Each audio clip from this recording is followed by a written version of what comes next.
to the wireless. I'm just barely getting this. Glad to see you. I'm glad that I heard it. You tried. It was really good. It's fine. It's fixed. Let's see, colleague. Huh? Looks just like the other one.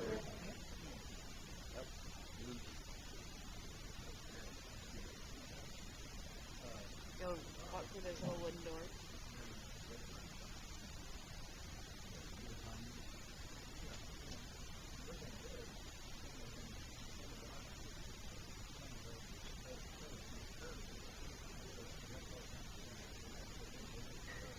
Artistic.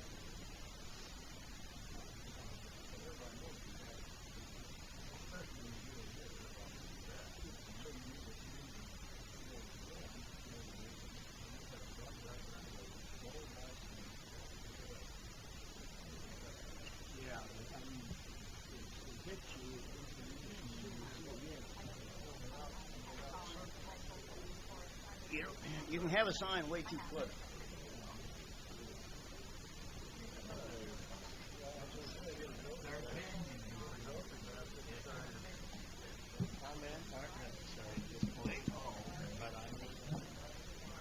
It's part of the challenge that ends at midnight tonight.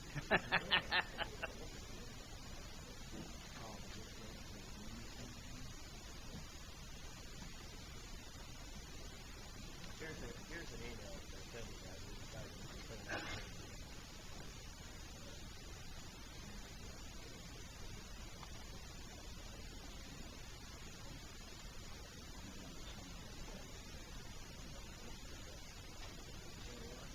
Oh, you recapped it here.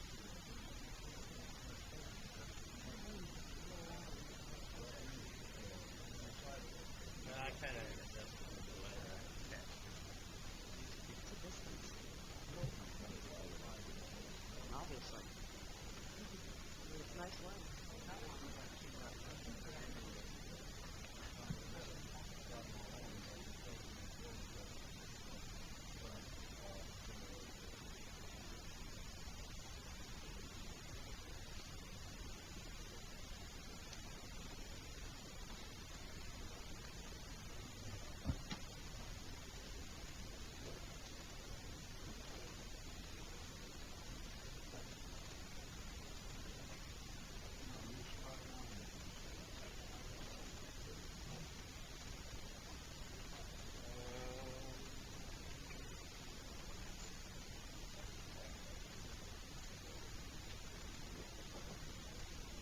Hey, Greg.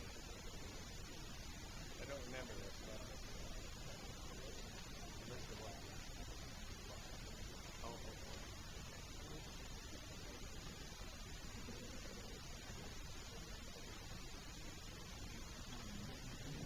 Rick?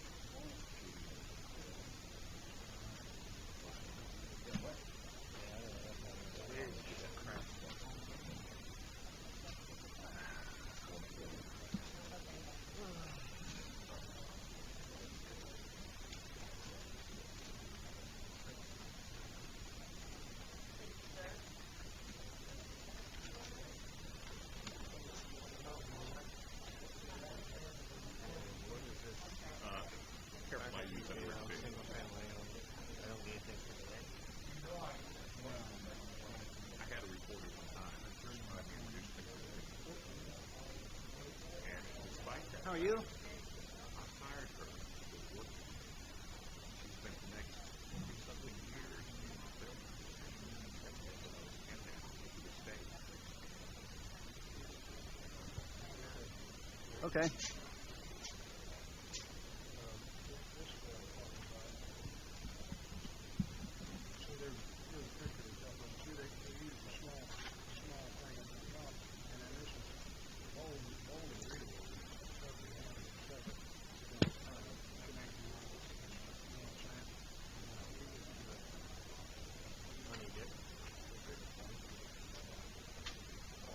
Say good morning.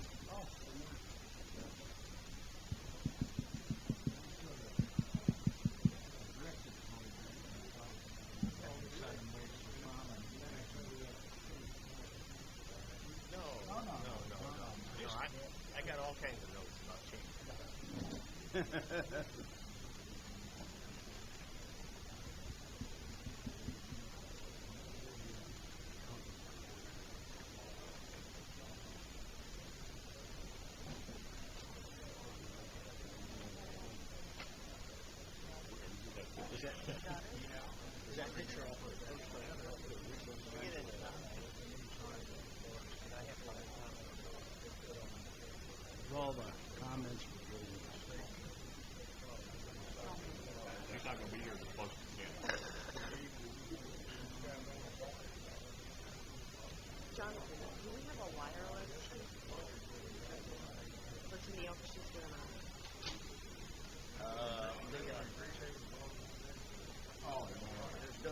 in here too for the fence. Well,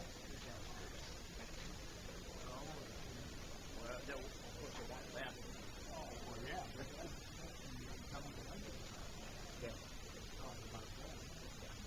It's not this year. Well, we start budgetary. Yeah, for this. Yeah. Do you know that there's $600,000 we got over there? We're going to be moved over there. Maybe Greg will stay over there. No. No. He's here for the whole meeting. He's going to be so ADD. And then you take it over, should have left. Mr. McClure, Money. how are you doing? It's fine. I can handle mine if they ask for anything. I'm just going to move this water. This last go around. All these experts look at it and give them an estimate.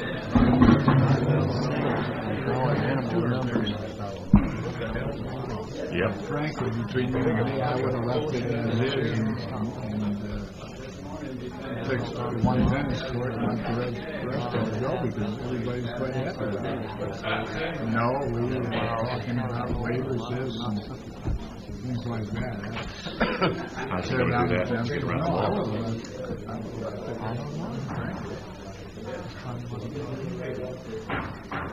And the other thing is clarification became clear what you are going to do. Because I got this little All they got to do is, well, if they put a conservation easement November in, the 1st. they can always withdraw it. The most expensive option was proposed I'd say it was a good solution. Have at it, boy. Hey, y'all ready? I guess. Yep.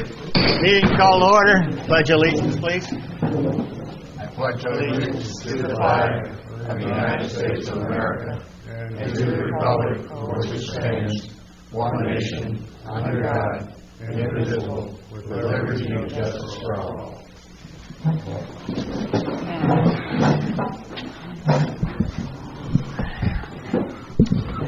The announcements, our next regular scheduled meeting is Friday, April 10th, 2015 at 9 a.m. at the Community Center.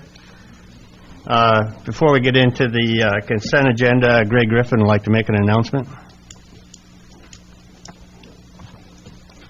Cell phones, Kurt. Cell phones. Oh.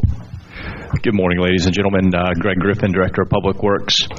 Have a very special day today. George, would you please come join me? And I know George is not going to like any part of this, but I'd like to introduce you if you haven't met George. This is Mr. George Lloyd. He started with Sun and Lake 30 years ago. And he started putting water lines in and sewer lines in, and then became the one-man road crew where he functioned as a one-man road and drainage crew for several years before moving and evolving into the management position. And now he runs a crew of about 9 guys. And I tell you, he's one of the most competent managers I've worked with. So I just wanted to say a quick word to George. Thank you for your hard work. Thank you for your dedication and commitment to Sun and Lake. And we've got a couple of goodies for you. We're making a donation. George's biggest love in the world, I think, is basketball and coaching. So in George's behalf, we're making a donation to the Avon Park High School girls basketball program. Plus, there's a little goodie in there for you, and we've got a plaque for you. So again, George, thank you for your years of service, and we appreciate it.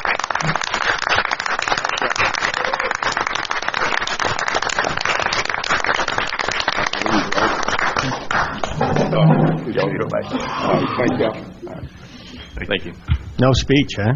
Okay. No, that's I think he's going to be running for the door. Yeah. I forgot to remind everybody to turn off your cell phones, please.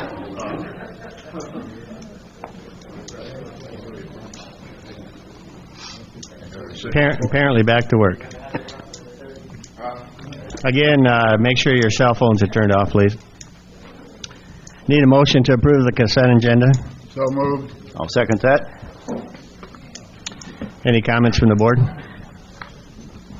Public comments? Call the roll. Supervisor Hulbert?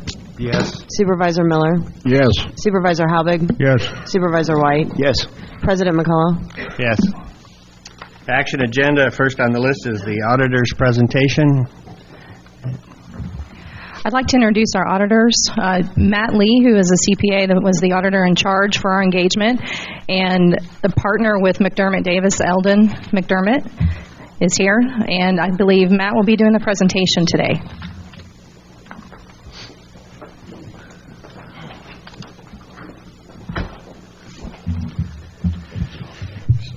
Good morning. How are you this morning? Great, thanks. How are you? Good. Before you get started, do you want us to ask questions and comments Yes, through the anytime. presentation or at the end? If you have questions, feel free to interrupt. Okay. I would just like to go through the statements. I assume you all have it in front of you. Matt, take the mic and hold it up close.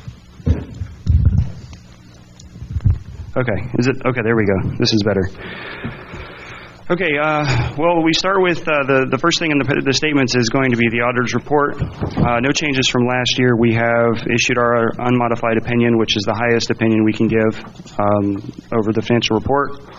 Moving on to page 3, we have the highlights for the year as far as the bottom line numbers. And what I'd like to point out there is the district's general fund has a reserve that equals about 150% of expenditures, including what is transferred to the golf fund for the year. So you've got about 18 months of reserve, including the funding you give to the golf course. The other thing to note is that again, there's another change in net position that is the entire government-wide. That is a decrease for the year, but when you factor in the interest, if you take out the interest on the Fifth Third note, there is an overall increase, notwithstanding that amount. I know that's an area that is that has a lot of concern as far as. Excuse me. The interest on the Fifth Third note keeps accumulating, and it's reduces the number then. Yes, it does. The reason for that is because the collections each year are not enough to pay the interest, and as a consequence, can't even pay down the principal. And that's a situation that has been ongoing for many years. There was if you look at the fund balance for that fund, there was a small increase in that fund, mainly due to a restructuring agreement that one of the landowners signed with the bank, and that is a small ray of hope because it sets a precedent that maybe the bank is starting to consider negotiating, and that there may be an opportunity for that renegotiation.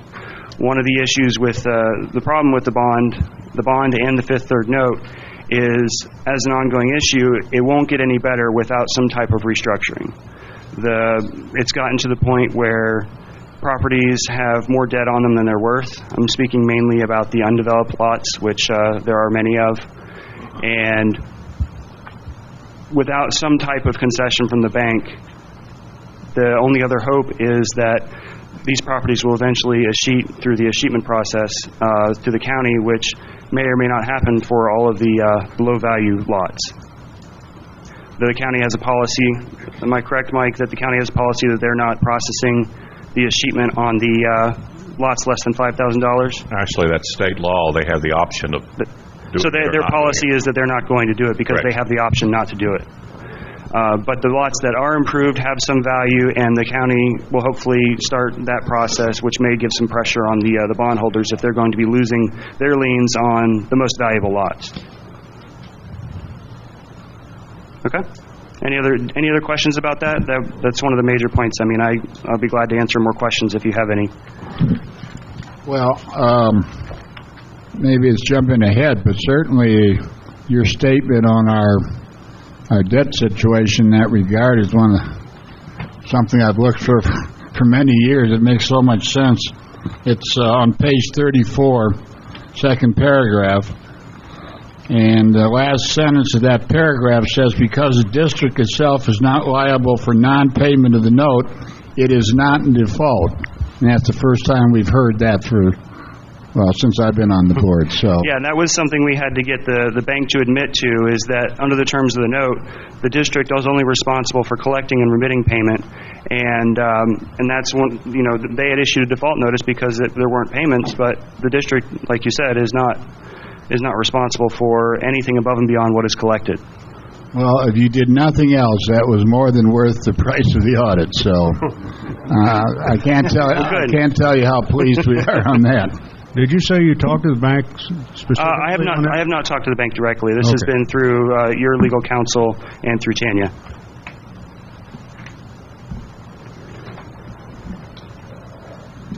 Okay, moving on. One of the other items, if you'll turn to page 29. Matt, excuse me. Are you skipping over some of this? Yeah. Is there any? I just wanted to talk about the highlights, and we can Okay, move well, to anything you want to discuss. I had one question on page 7. Sure. Well, first of all, the good news is our general fund balance increased by almost $600,000, but I'm concerned about the water and sewer utility fund operating loss, which again is an increase from last year, which was a loss. Can we get some clarification on that, Tanya? Why are we reduced the fees and so forth? Now we're running at a loss. So what's our situation in that regard?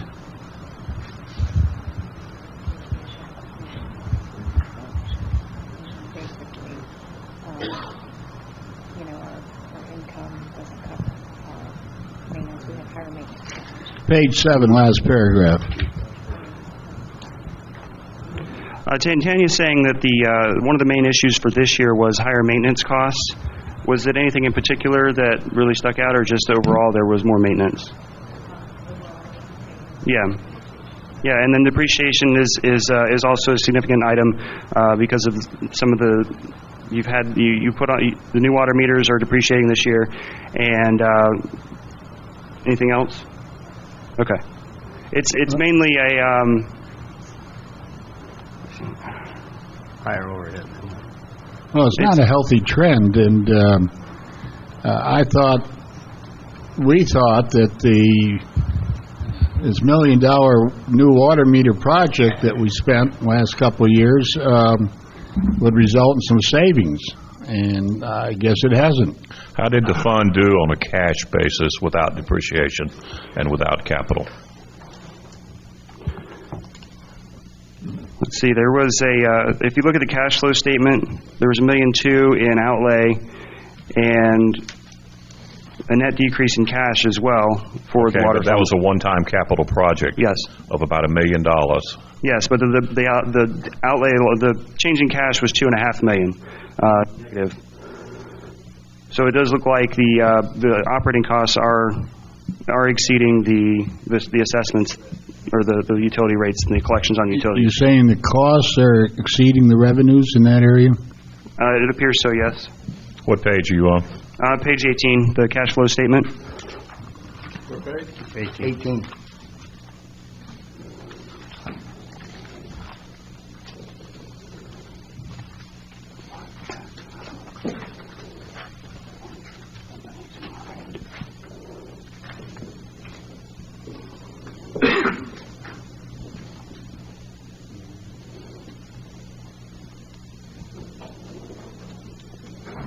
And also, if you look on page 17, you'll see the main operating expense is the maintenance and supplies and contractual services. That's the largest single item, and then salaries are separated from that, and depreciation is separate from that, so you can see the breakdown for the operating. Yeah, not your concern, but obviously from that, Tanya, we've got a problem here. Okay, wait a minute. Let's look at this. We got total revenues, what, $1.9 million? Take out depreciation. And you've got expenses of, what, $1.6 million? Yes. Okay. So on a cash basis, that tells me we're in the positive? Well, Mike, I asked a very simple question. I'm trying to get you a simple. I said, do expenditures exceed revenues? And the answer I got was yes. Wait. And if the answer is yes, then we got a problem. It's correct, but not accurate. Because you look at the utility, I'm asking, how did the utility fund do on a cash basis? Because while depreciation is an accounting number, it really doesn't affect your cash flow. Because we also set aside money in reserves every year as well. So if you just look at that statement, it looks like we have a positive cash flow. Yes, it does. It would appear so. Well, I go back to page 7. It says Water and Sewer Utility Fund reported an operating loss of $306,833. That's correct. Pretty clear to me. But how much? Depreciation is almost 600,000, so that would swing it the other way. If you guys want a cash fund depreciation, which I don't know of a utility in the state that does it. If you want a cash fund depreciation, and I don't know a government in the state that does that, perhaps you do, then we can certainly do that. We just simply have to raise rates about 15%. But depreciation is something that's more of an accounting issue than it is a cash flow issue. Cash flow, you're in the positive. Mike, I'm a very simple guy. And I'm giving you a very simple answer. Is it costing us money to run this part of the district or not? Do you want a cash fund depreciation? All I want to know is, are fees paying for our expenses? Yes. Forget the other stuff. The answer is yes, if you don't count depreciation. This is a discussion we have every year. How much did the $1 million water meter program add to the depreciation? What's the life cycle of that? For 10 years, or you don't know?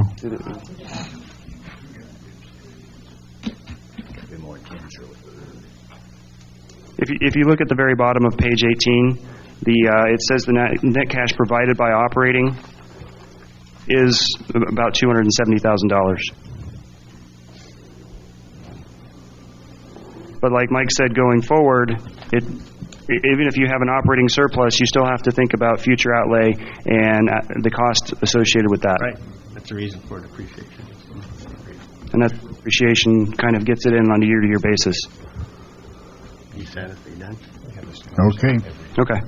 On page 6, it says investment earnings were $11,973. But if you go to page 28, it appears total investments that the interest was $23,472, considering we had $3.3 million invested. Okay, you said page 28?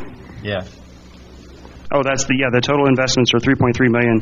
The total interest earnings on those investments, because that's for the entire government. Yeah. If you look over on the 5th column on page 6, total investment earnings is $30,000 on that $3 million, so you're getting about 1% for the year on those investments. I know that the CDs were purchased in 2014, so that number, that percentage should improve somewhat. Do you remember what the rates are? They have. I'm not concerned about that. I was just concerned that I was looking at the 11,000 number and comparing it to the 23,000 and was wondering why the difference. But. Okay, yeah, because that's just the way the investments are allocated between the governmental funds and the business funds. Thank you. Page 7's taken care of. Okay, on page 29, we have the note describing the process where we transferred the golf fund from operating as an enterprise fund to a special revenue fund. The main reason for that is the ongoing philosophy of funding a deficit from the general fund, funding golf operations and subsidizing that. And enterprise funds are required to break even at least on an ongoing basis. And so we changed the classification to a special revenue fund to account for that philosophy, basically. The main reason is that the main difference in the presentation is that there's no depreciation on the special revenue fund, and the capital assets are not reported as assets on the fund as well. And that all comes together on the government-wide. Do you have any questions about that transfer? Okay.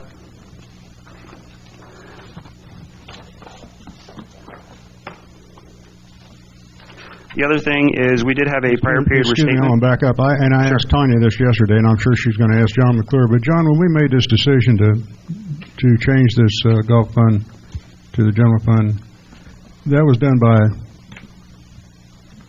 motion or the board. We didn't do that by resolution. Should you put together a resolution for that?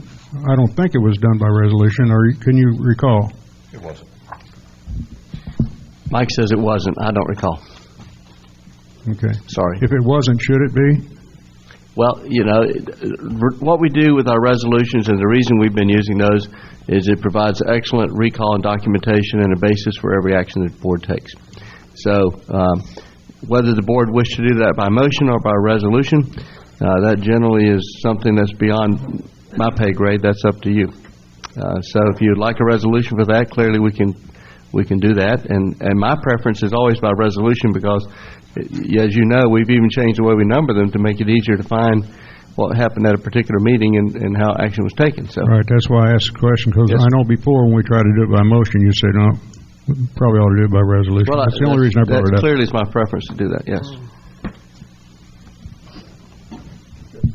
Okay. On page 33, you'll see there are two notes that kind of work together, notes 8 and 9. And it regards the properties, the lots owned by the district that the district has decided not to pay property tax on. It's always been a losing proposition because the tax, there's no reason to pay the tax on these lots. And we consulted with legal counsel on this and determined that the way the law is that there is no liability outside of losing those lots, which the vast majority of them have no value anyway because of the debt encumbrance and the existing property tax encumbrance on those lots. So the district would not be losing anything if they didn't pay, and therefore there would be no liability. So we recorded a prior period adjustment for that to account for that effect over the years that the liability had been accrued. That was something that was always a cash difference in your budget because it was an item that was budgeted to be not paid, and we had to record it as an expenditure in prior years. And this year, it no longer is the case. Any questions about that? Okay. The last thing I wanted to mention is that we do have, it's the same as last year, we had the financial condition assessment and the financial emergency condition. And we expanded on our recommendations as to what kind of options the district could pursue as far as restructuring the debt, because as mentioned before, there's really there's no way for the situation to improve without some kind of concession from the bank. There's really not a lot of other options. The achievement process has some hope, but eventually the bank is going to have to make some type of arrangement and agree to something. So it's a tough situation to be in, and it's very frustrating to have to deal with this every year. And I definitely understand the feelings that you must have about it, because I can imagine what the district would be like if the debt wasn't there and you could develop it and expand and grow the district the way you want to. So it's something we have to report because of statutory requirements, and I wanted to make sure that was emphasized, and we mentioned in the note that it is a statutory requirement, and that's why we have to report it. But other than that, I think the district is doing great, and it's unfortunate that this has to happen. We'll get through it. We'll find a way. So that's all I have. Does anyone have any other questions or any other comments for me? Guess not, from the board anyway. Okay. Any public comment? Any questions? Okay. Thank you very much. Sure, thank you. Yes. Sure. Tom Costy, resident. I'm one of the guys that brings up the subject of depreciation on assets every year. The $1 million plus in water meters that we installed replaced water meters that were installed previously in the year 2004, 10 years ago. Correct. At the time that we installed those, the cost was less than $500,000. Okay. 10 years later, we replaced them at a cost of over twice what that cost was. So that if the same projection over the next 10 years, when we have to replace those water meters, if that holds true, we could be looking at a couple $1 million. I don't know of an enterprise in the private sector that would ignore that amount of depreciation every year in their funding. I truly believe. Now, we're using that collection of the utility repair replacement fund. We're using that for more than just the water facility. We're using it for drainage. We're using it for a number of other activities. And while we're collecting that every month, to ignore the fact that 10 years from now, we're going to be looking at, I don't know, somewhere $1.5 million to $2 million worth of new water meters, where's that money supposed to come from? Governments don't have to worry about it. They can dip into the taxpayer's pocket for it, but this is an enterprise fund. It's supposed to be paying for itself. And I think it's very, very short-sighted to ignore that. Thank you.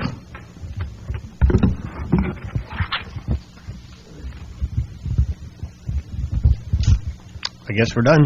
Okay. Thank you very much. Thank you. Thank you. Next on the action agenda is the Public Works Site Plan Update. Greg Griffin and Gator Hoverton, which is our engineer from Paulson Engineering.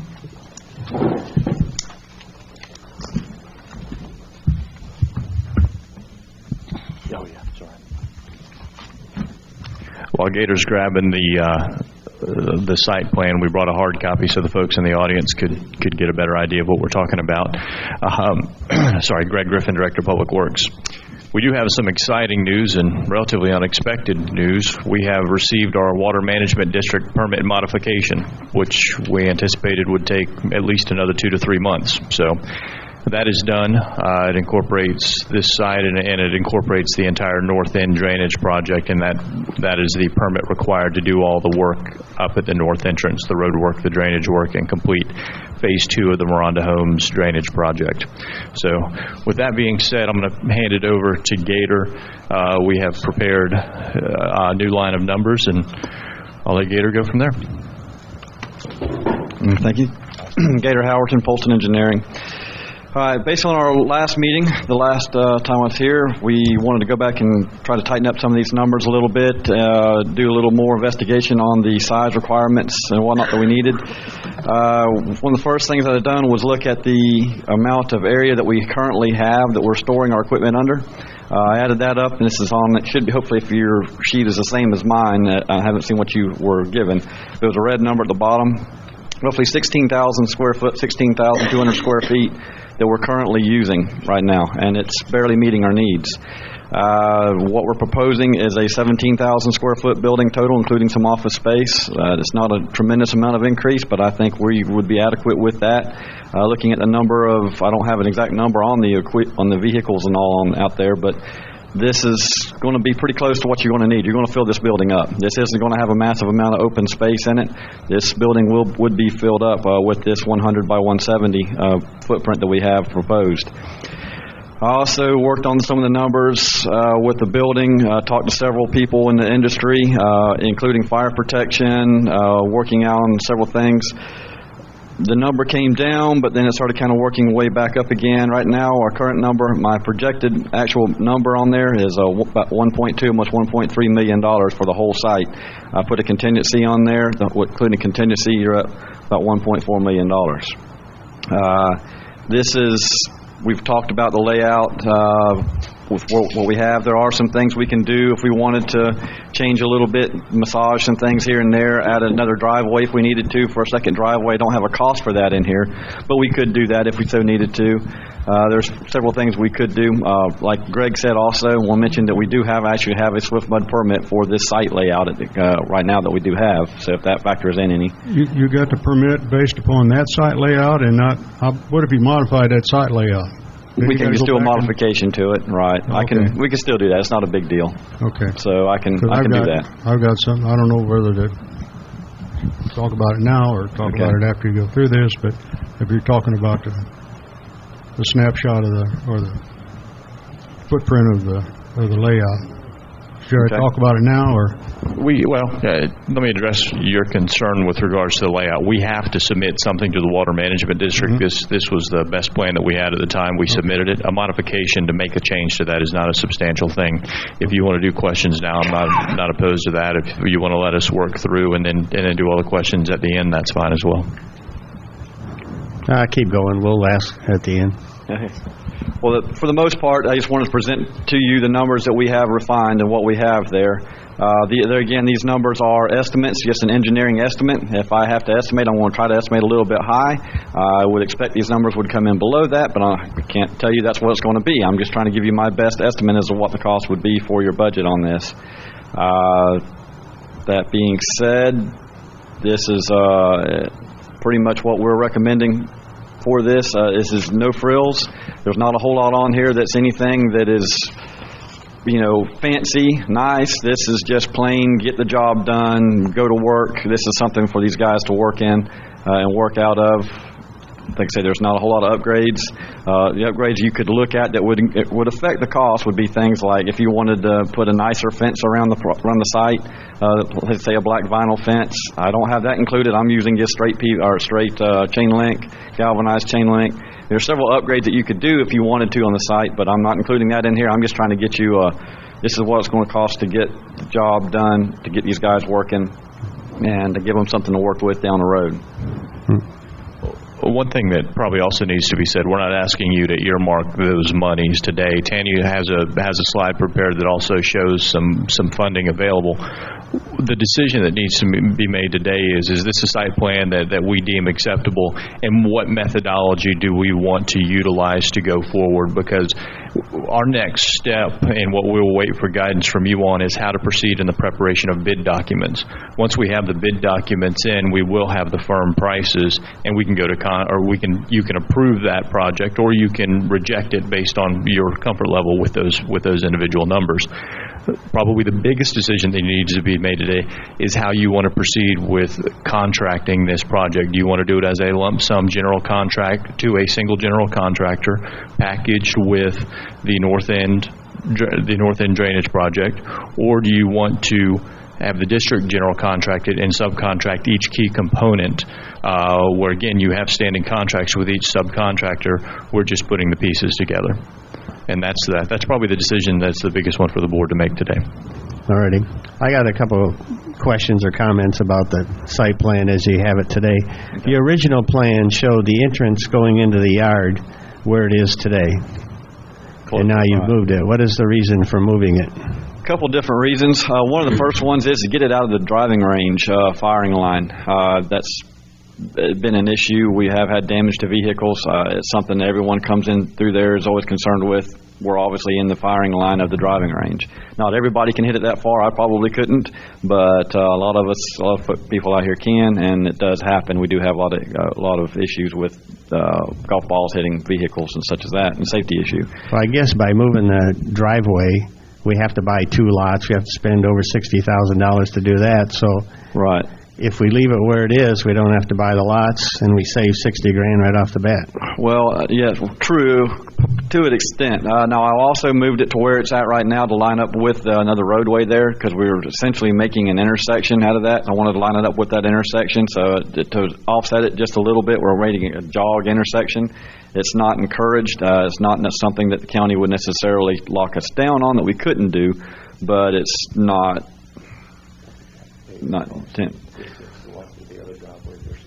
right. He was just saying, the paving cost, we also saved some money on paving because this driveway is a lot shorter than if we were to run it out and go down through lot 12 or 13 on the plan there. We would have a significant amount of increase in paving.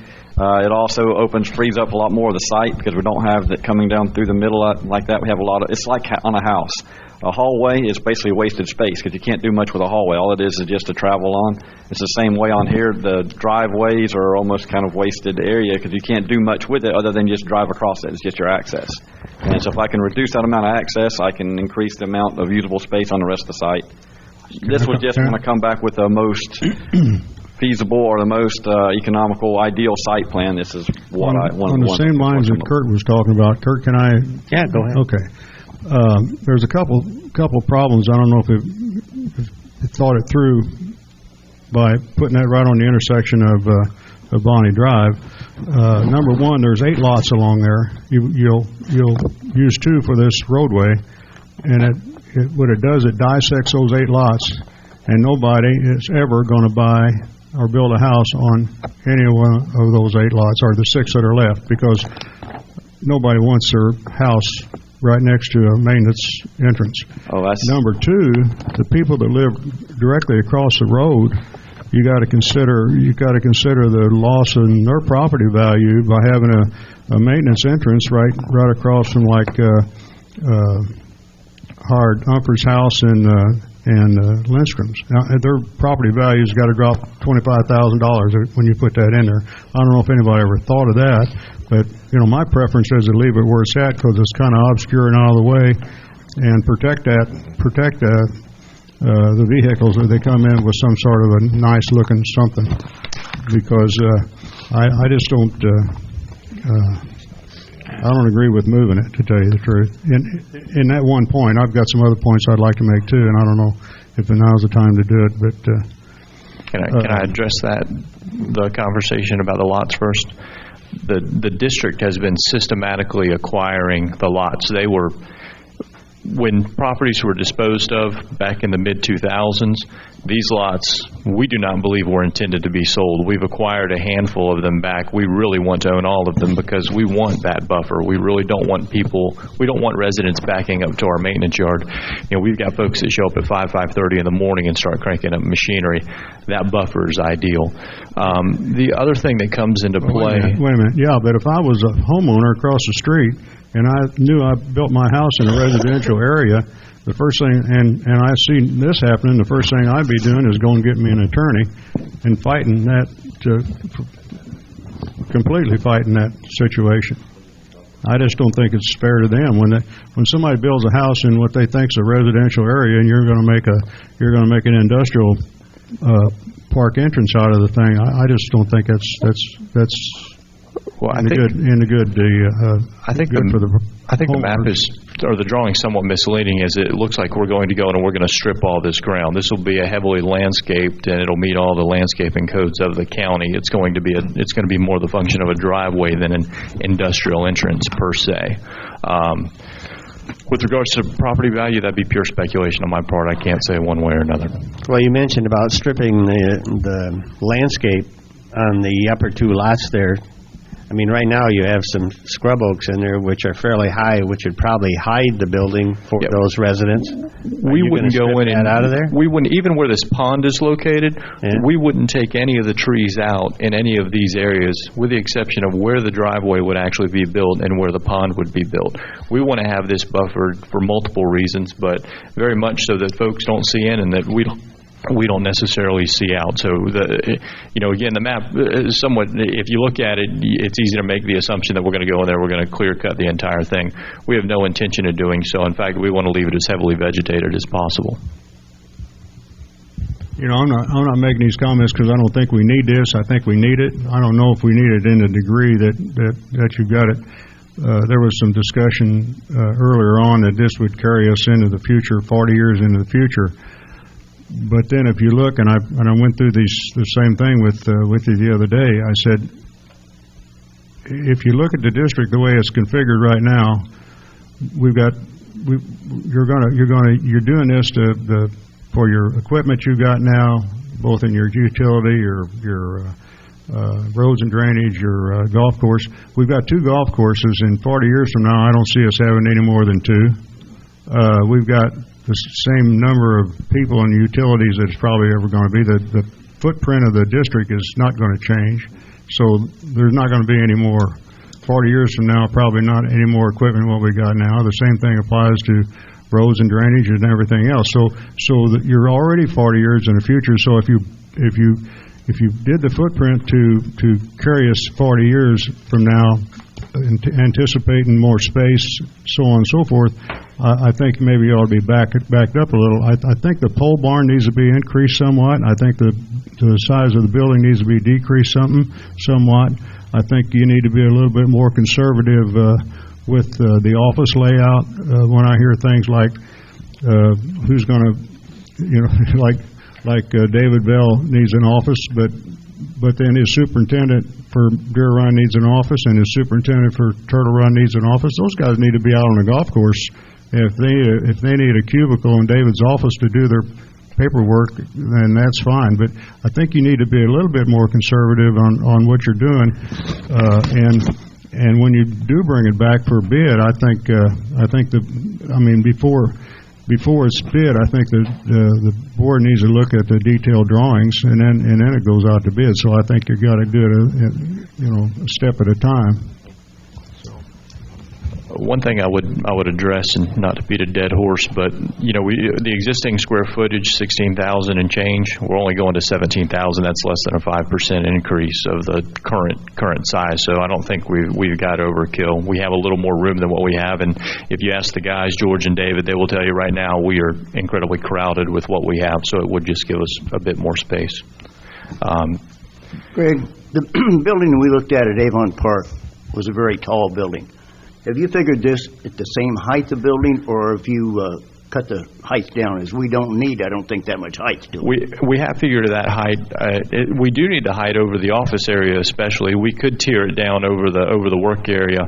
The reason we want the height over the office area, the same as they have, is for storage. Currently, we've got storage scattered all over the districts. We've got golf course sheds, that are cart sheds that are full of district items. We've got 3 or 4 little miniature trailer type items and mini storage sheds that you roll off the back of a semi sitting out there that are just full of stuff. We want to consolidate all of our storage and also consolidate all of our inventory items for golf operations, for utility operations, and for roads and drainage operations into one place so that we can have inventory controls. Because right now, frankly, we've got stuff scattered all over the place. Okay. The doors then would be shorter doors here, I presume, than up there. Correct. I can't speak as to why they designed 20-plus foot doors for Avon Park. The tallest vehicle you can legally drive down the road without a special permit is 13.5 feet tall. I wouldn't envision doing a door any more than 14 feet. What does help with the height, and for those of you who visited Avon Park, there were a couple things that we would change. Number one, their building wasn't insulated. Number two, the height of the doors was quite high, and I think they probably did it because of ventilation. Instead of having 20-foot doors, I would like to maintain the building height, but put positive ventilation, big ventilation fans on both ends of the building so that we can create airflow through there. Because as you're cranking mowers up and cranking tractors up, bringing equipment in and out to work, you are going to start to accumulate gases, which are dangerous as time goes on. Let me ask a couple things. The fuel building, that's new? Wash, chemical, and fuel building, $175,000? That is correct. That's all new. And there are a couple... A tractor pole barn? Wait. Why don't you explain? It's new, but it's something that we budgeted for already. Right, it was in the last presentation. Well, that's fine. I'm just and it's in the current budget year. Other than the water plant, we're removing all the existing structures. We have no utility out of any of the existing stuff we have there? That is correct, because if you recall the previous conversation, we discussed in great detail the challenges we suffer in drainage because there's little to no gradient on that site. You're talking less than 6 inches over several hundred feet. Our discharge point does not have a base elevation low enough for us to get the gradient required to force water to flow into it. So the conversation was, how do we go about this? Do we try to make what we have work, or do we go and elevate the site so that we get the proper drainage and we build it right the first time? What you're saying is you elevate and that's correct. That's why everything out. Everything's getting wiped out so that we can elevate the site. And that elevation, it's in the numbers. It's roughly 2 feet, if I recall, of total elevation of what your current finished floor elevation is to what future finished floor elevation would be. That one pole barn that looks like it's in decent shape, you couldn't sell that to a farmer or a contractor or something instead of this $50,000 demolition charge? I guess you didn't look at it very closely, I guess. I had pictures of the last... I guess my point is, if somebody came in and just demolished it for the material, we wouldn't have to pay them anything, that's all. I know you got another building that you'd have to pay to get torn down. But yeah, one of the challenges, and Gator and I, as we started looking closer at it, Van Gogh's Starry Night may have been inspired by some of the tin on the roof. So, it's got quite a few holes in it. The trusses, by the time somebody comes in, strips the tin off, takes the crane, because those are very large trusses, hires a crane, takes the trusses, loads them on a semi and hauls them off, it's cheaper to build new trusses. So, the value in recycling or reusing those trusses, I would say, is minimal. We can always seek bids to see if anybody wants to do it that way, but I don't see there being a market for it. And another thing, too, I was saying going in 40 years in the future, I'm not saying really expansion-wise on that, but a lot of this was take care of these buildings that are getting pretty old and have some rotting. I had some pictures on the last presentation of the poles were rotting at the base. Some of the trusses were rotting up in the truss work. That's on both buildings. One of them has already been severely damaged in the last hurricane and was patched back up. We've been Band-Aiding those things for a while now. Their life expectancy, if you can keep Band-Aiding them for a while, you can keep throwing money at it as Band-Aids for the next 10, 15 years, but you're eventually going to have to replace them anyway. That's kind of where I'm saying is at this point, I almost don't recommend we put any more Band-Aids on it. Let's just start over again and let's do it right with something that's stronger, bigger, stronger, and it's going to last us for much longer. If you leave the driveway as you have on the plan, if you turn that pond 90 degrees, could you move the entrance further south? Sure. It wouldn't be an intersection, but at least it would get it further away from the residents. On this drawing, the only critical components are this discharge going into the pond. We can shuttle that pond around, and of course land ownership. We can shuttle that pond around accordingly if we need to shift the driveway down so that it comes out at the pond. We can make adjustments. Show us the two lots that we don't own. Where's the phone building? The phone building is down here on lot 14. It's that far down? Yes, sir. Mm-hmm. And actually, I believe they have two lots down here at the very bottom. One would be off the map. Our current driveway comes in down here, way down here. Show the two lots we don't own. The two lots we don't own currently are those right there. So what if you move the pond down into lot, what is that? Further south, what is that, 12 and 13? So long as we can have our discharge structure in this general area, we can shuffle around. I just don't want to pay the guy for the lots. I don't want to buy the lots. That's fine. One of the challenging factors, and really the premise of this whole thing, we can adjust that layout. There is flexibility in it. Of all the things that we really need to do, the chemical wash and fuel building, that was the nexus of this entire project. That was the must be done. We want to make sure that we have a clear line for just traffic flow in, so that we can get machines washed and fueled, and then chemical mix on the way out, so that we've got a simple traffic flow. Mm-hmm. That's what we're looking for. The other thing is we don't want to have a bunch of curves, because we do bring 18-wheelers in. So we've got some restrictions in terms of radius. As you start shuffling stuff down and adding curves all over the place, your efficiency in the work site goes down pretty. I guess my thought was if you move the pond south, you wouldn't have to put a curve, but you could angle that driveway, slant it down south, and leave the entrance into the yard at the same point. Sure. We like I say, it'd still be a straight shot that way, and you still couldn't see in. What's the ownership of lot number 12 and 13? Tunnel Lake Improvement District. We own it. Part of the reason with some of that, though, is one of the issues. I wanted to point out that there's a lot of other issues that go in that I'm not going to get into details on, some of them to bore you to death with. But one thing is that we have this water line and our well line coming across here. That is about 3 feet deep. They're about 12-inch lines, which means from 3 foot to 4 foot is taken up already. And that's in depth below the ground. I have a hard time getting, that's right where a culvert would need to be if I were to put the pond or anything down here. That's right where that culvert would have to go to get to that. So I have a conflict there. That's part of the reason why, if we don't put the pond right here, I would try to put it up here. For the simple reason of not having to cross this, because if I have to cross that water and well line, then I've got to cross it twice to get the water over to it, and then get back across again on the other side to get rid of the water. Well, I go back to Supervisor Hallbeck's comments on the residents across the street.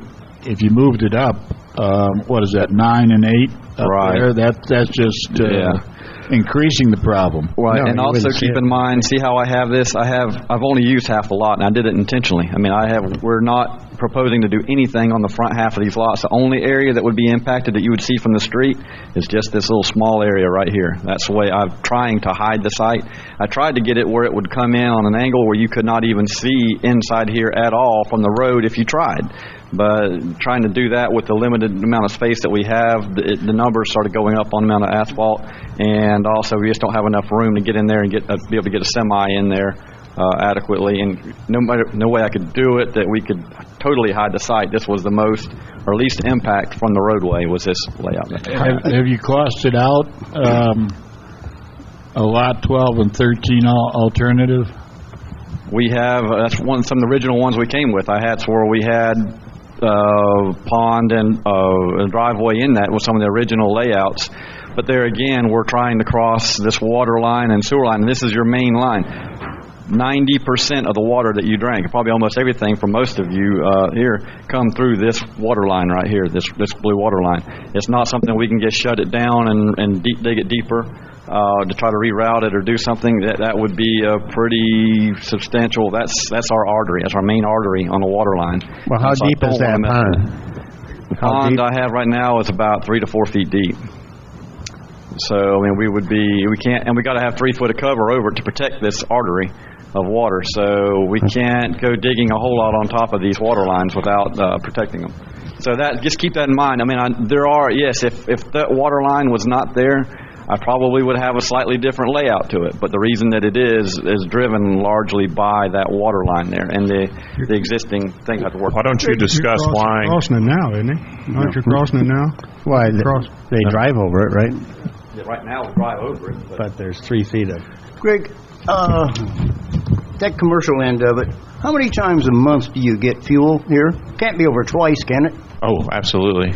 Weekly, Weekly? Yeah, we get at least every week. Okay. How many commercial trucks are in there? You know, I know you get chemicals in and you bring some gravel in. How many commercial trucks would you? It's an average 5 a day. Yeah, they're in we probably have 5 trucks a day come in and out delivering various chemical supplies. It's not an interstate highway. It's not like a major business, guys. It's a minor business. And my expectation is this is going to be similar to if you lived on a 4-way intersection in a residential neighborhood. It's yes, there will be heavy trucks coming through, but you got the UPS truck that comes through neighborhoods, and you even see semis come through them. I don't envision it being a major thoroughfare. You know, one thing, if I could, that I'd like to express: this site plan is the result of hours and hours of research into various conflicts and stuff that in a 20-minute span is hard to regurgitate some of the reasoning why. You know, as Gator and I work through different plan sets, we ask ourselves, you know, why did we do this? And then we dig a little bit, and there's why, because there is the conflict with the water line. So there are a lot of conflicts, and there have been, you know, probably close to 100 hours spent developing a plan that accommodates all those conflicts and gives us the layout that we believe is ideal. Most of the traffic in and out of the yard on a daily basis would be the golf course equipment. Correct. So can we have another entrance, like on the west side or the north side, to eliminate all that Columbus stuff? What we're looking at, you know, we want all of our equipment to come back in through this main entrance, so they can first wash, or fuel, then wash. But we've looked at a couple different exit points, so they could go straight through. I think we own, I don't know exactly which one, but I believe it is Lot 3. That lines right up with Turtle Hole or Deer Run Hole number 2.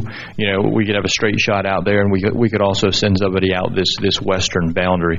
So we have looked at some ideas of putting it out, and you can see there's some little drives drawn in there.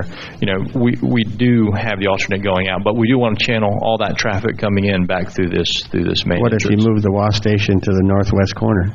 If we move it to the northwest corner, all your traffic's going to come in off Woods and Irons, which I would view, where Columbus is a primary street, I would view Woods and Irons as a secondary street, and I think you'd get a lot more grief for bringing semis. As soon as the semi turns on Woods and Irons, you're going to hear about it, but people see semis going down Columbus every day. I'm saying leave the semi entrance on Columbus, but just for the golf course equipment. We could do that. Move the station over there. Yeah, I mean, barring conflicts, that's something we could certainly look into. All righty. Anybody else got any questions or have any public comment on this?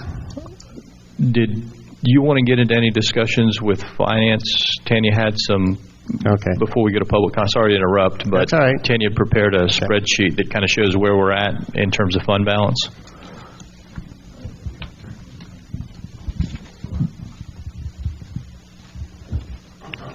Would you like to address that, Tanya?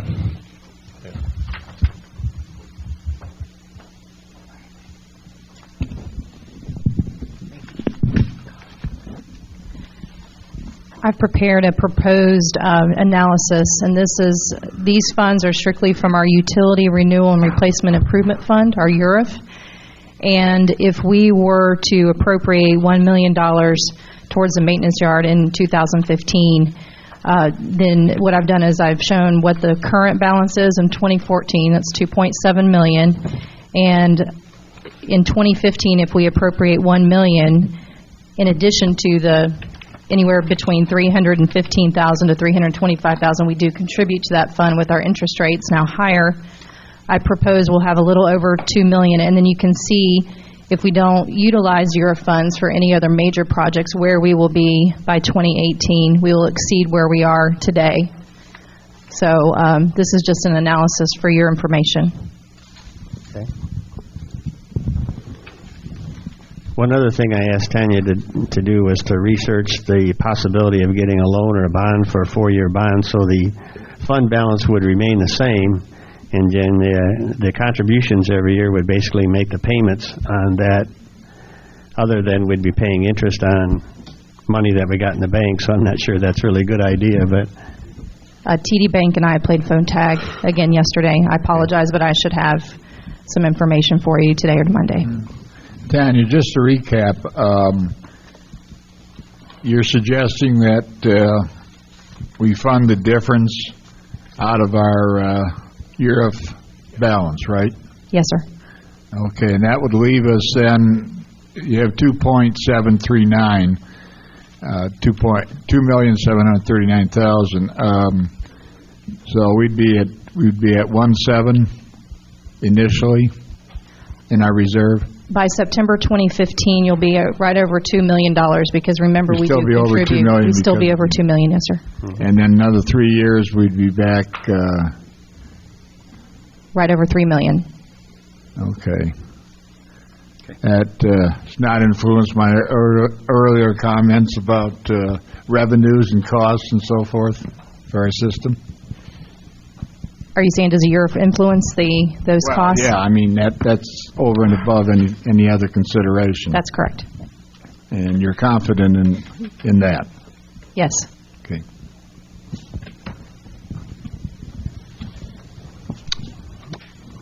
Everybody in the board pretty confident or comfortable with where we are at this point here? I think so. I think we need to at least take it for a bid. Public comment?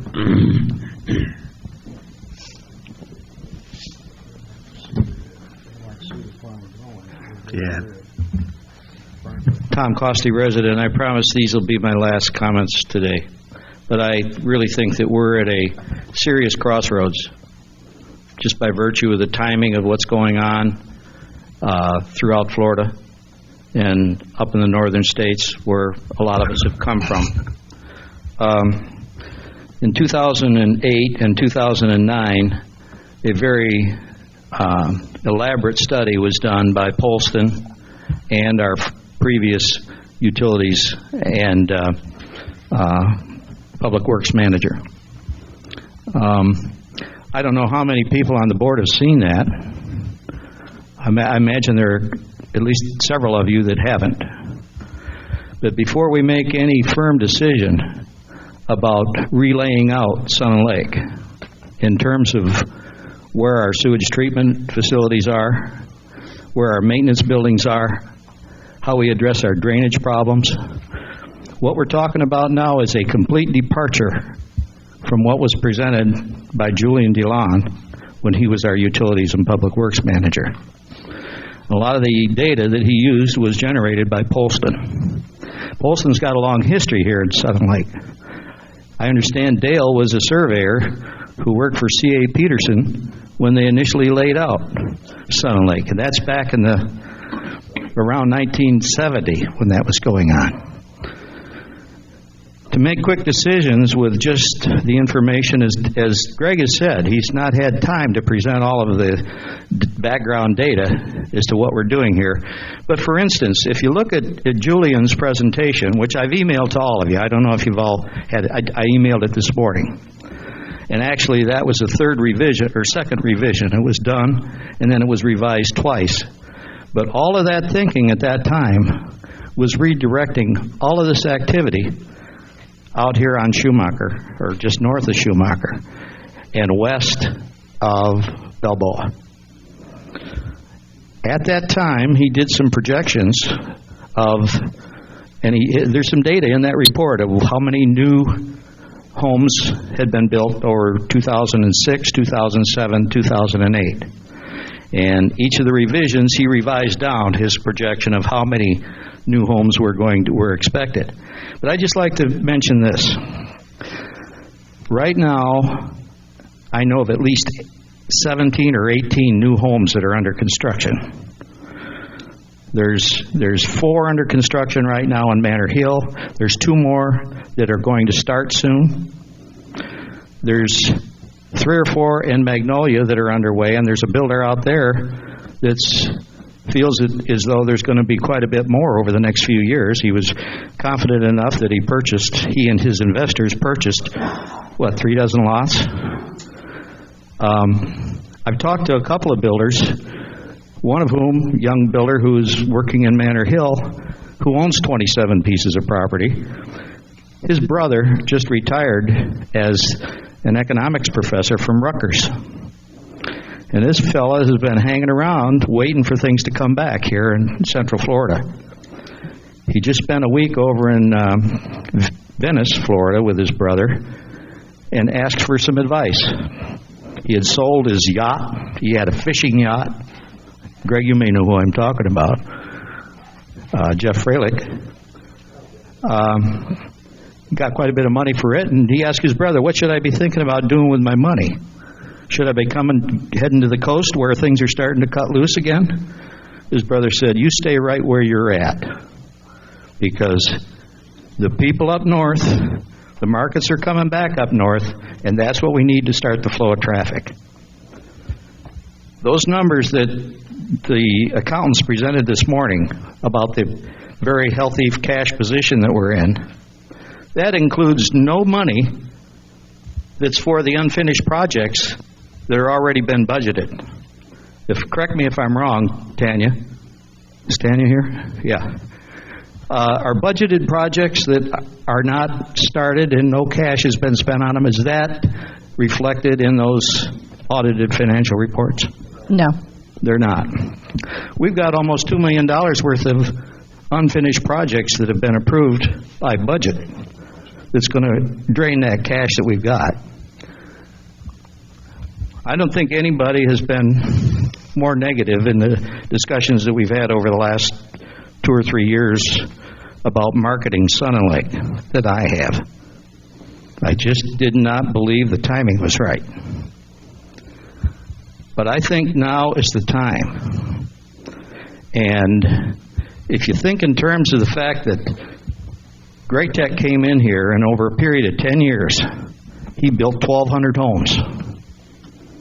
And there's a piece of property that's actually, if you look at the original plats, the continuation of the circles that are in the original plat for where Tanglewood sits, there's 1,800 lots there in Unit 12, right out here.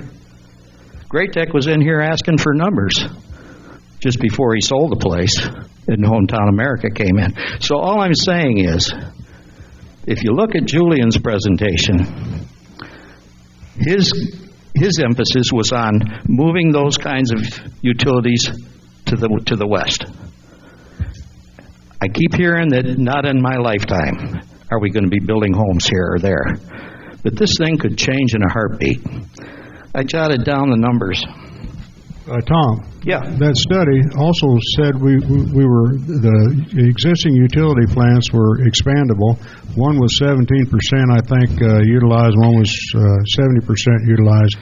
I believe that is. And matter of fact, there was one of the co-authors of this thing is on the board right now. Dick Miller was a co-author of this. And as was I. You'll find my name on that report, too. And it's right next to Dick's. Dick and I met with Julian while this was being prepared. So, and it's an enormously big number to move everything we've got. If you move those two sewer plants, I mean, it shows it, but that number back then was what? 6, 7, 8 million bucks? I don't know, but $2 million of it came from the sale of the land where the treatment plants are right now, David. And the justification, I mean, nobody laying out a community today would be putting sewage treatment plants in frontage areas right on US 27. Now, I just ask that before we make a quick decision, if we're going to make one today about approving this location for the drainage at the north entrance area and the sewage treatment that we're talking, I would just ask that you take a look at that report and factor that into your thinking, number one. And number two, don't forget about marketing. Just asking you keep an open mind. Larry, have you seen that report from Julian DeLon? I got it this morning in your email. Okay. And I just ask that you take it before you make a decision on locking ourselves into what we're doing here with this maintenance building. All I heard against doing it in another location as close to the golf course on the other side of the golf course was we might run into problems with zoning. Well, we need to think. We need to think it through. And we need to think it through on a large basis as opposed to solving where's the pond going to be, where's the driveway going to be. We need to think of the future of Sun and Lake. Thank you. Tom, before you get away, I think the main purpose of that report was a response to a former general manager's dream that we have become a regional water and sewer supplier for Highlands. Let me finish. Okay. I finish? Okay, go ahead. And that was Unit 6 and 7 down there by just west of Cortez.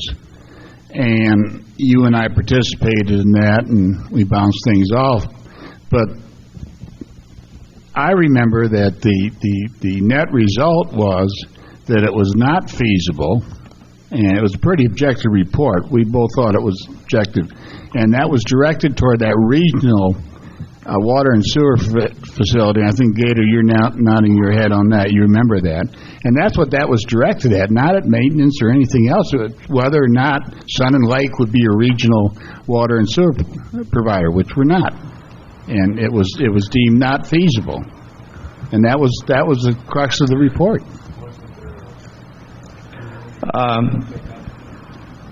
Yeah, it was Thunderbird Hills was being negotiated, and there's also another small sewage operation out here on the corner out there where across from that little trailer area where across from Walmart. But the two revisions came after you and I were working with him. Okay, and those projections are there. And all I'm saying is, if you're ready to say right now that we will not ever be selling Unit 12, where there would be possibly 1,800 new homes that are platted over there, whether they're a mobile home park like Tanglewood was or not, I mean, that could happen, and it could happen overnight that somebody comes in here and wants to negotiate on that. Developer Finance Corporation has got their hooks into it right now. Now, I'm not saying that they're ready to come back, but somebody might be. If we're ready to say, now, the lot next door to me right now is $10,000 lot. In 2006, I paid $45,000 for that same lot. That's how quick this can happen. We've got more houses under construction right now in Sun and Lake than we've had combined over the last 5 or 6 years. But Tom, what we're considering today is a maintenance facility. I understand. Water and sewer. I understand. But if you're gonna lock in on the location of it, I think it would be short-sighted if everybody didn't sit down and look at the overall picture of utilities in Sun and Lake and future growth. We talk about marketing. I promised I wouldn't say anything more, but I believe that we've got one meeting scheduled this month, and I don't know when or why we decided that we only had enough time for one meeting in the month of March. But I think you ought to sit on this decision today, schedule a meeting for 2 weeks from today, another board meeting, after you've had time to digest what the goals and incentives were in the past. We've had marketing consultants in Sun and Lake over half a dozen times over the last 20 years. We can name them. And it just seems as though one goes away and we just say, well, let's start over again. There doesn't seem to be much continuity in going from one to the next. And these are not inconsequential firms that have come in here and spoken to this. But I keep hearing today that not in our lifetime. We didn't object to narrowing Sun and Lake Boulevard out between Town Hall and Cortez. We can't put a boulevard out there now. There's 2 utility easements that just within the last year, I guess the county engineer and somebody from here decided, yeah, we can have 2 utility easements out through here. We're not going to expand this road to what it was intended for initially. But I'm just saying, let's think about it. Thank you. Let me add a couple things, because we looked at, no, it's just for the board. There are about 1,500 vacant lots that are buildable east of Cortez. The utilities we have now can handle that. I think we discussed several years ago that when we basically said, okay, we're going to let all the property west of Cortez flow to the county through the escheatment process. I know it wasn't a formal action, but it was thought about. We didn't anticipate ever extending utilities over there to that area. You've got roughly 50 homes west of Cortez, but you've got 1,500 east of Cortez. And that'll pretty much take us to build out. And we've got the utility backbone to support that. We have the ability to acquire land immediately north of the Unit 4 plant, which is the one we would expand, because the majority of the growth that we have coming in here is going to go to Unit 4, isn't it, Gator, help me. The majority of our growth in 16, 15, and 25, that flow would go to Unit 4. Correct. Which is a vastly underutilized plant that is expandable. So you've got 1,500 homes, and assuming a saturation of 80% on lots that already have water, sewer, and roads, that's a lot of capacity that this district can absorb. Oh, there's no question about that, but I think Mr. Costy's comments about marketing and the new starts and so forth are well said. And we have a new budget cycle deliberation coming up shortly, and I think that would be an obvious topic for us to I'm not disputing the need for marketing. I'm just saying you've got a ton of land east of Cortez, and a lot of that is going to become available without bonds in the not too distant future. Yeah, I think some of the things Tom said was important as far as our reserves and the things that were not identified there. But I don't think the utility and sewer situation has anything to do with, all due respect, to putting this maintenance area right there, because if you start talking about moving it all, man, there's not enough money. And we did have multiple conversations with staff. I mean, it wasn't in this forum, but we did have multiple conversations with staff, discussed several different location options before we got too deep into working on this site, locked in on this one. We did look at several other different sites that were possible, but each one of them all had their limitations, cost factors that would drive it up. This was just the most economical and the most logical one that made sense. When we factored in all those things, everything gets pointed back to this site as being the best site for just what we're talking about doing right here. Because of breaking up, if we went somewhere else, we would break up the golf and the public works. So you're losing your efficiency of having one mechanic or having joint stuff. You start duplicating efforts and stuff, and the cost starts going way up at that point. So we did consider that. Good morning, gentlemen. My name is Rex Bond. I live in Sun and Lake. Probably know this property in its raw condition than anybody living because I managed the district for 12 years. I'm concerned about the fact that maybe we're trying to move too fast with too little. I don't know where we are going to get the money to build this building. I know that we need it. Let me say this, if there's a building needed in Sun and Lake, it is a maintenance facility. It is a disgrace to see men up there working in the dust and the dirt, and we are living in a palace. It is just not good. Now, it would be interesting, and I think the board needs to take a lot of individual responsibility. Somewhere along the way, we're not going to solve this thing this morning before this board in any reasonable way. You need to have some committees, and if those committees are chaired by a member of the board, you might get something done that people can support. How many projects has the board accepted or implemented that was recommended by the people, by individuals? Look at this crowd this morning. I don't know, it's a big crowd compared to what we have in the past. Now we've dropped down to 6, 7, 8, 10 people. But there's some interest in a particular project. I don't know what it is. We talked about the accounting, and these things all relate to this project here. I'm not against this project. If it's properly located, I don't know. One time we said that we had bad water up there. Well, it wasn't bad water. We hadn't been treating it, and we started treating it, and the whatever we treated it with ate some of the metal up of them, the scuppers that was lifting the water out of the ground. Engineering job, of course. But anyhow, it bothers me. On down the road, all of a sudden, we can have our legs cut out from under us, and it will not be good. The big banks, little banks, whatever you want to call it, big banks, you've got at least one big bondholder and one big bank, some big figures. They're not going to roll over and play dead.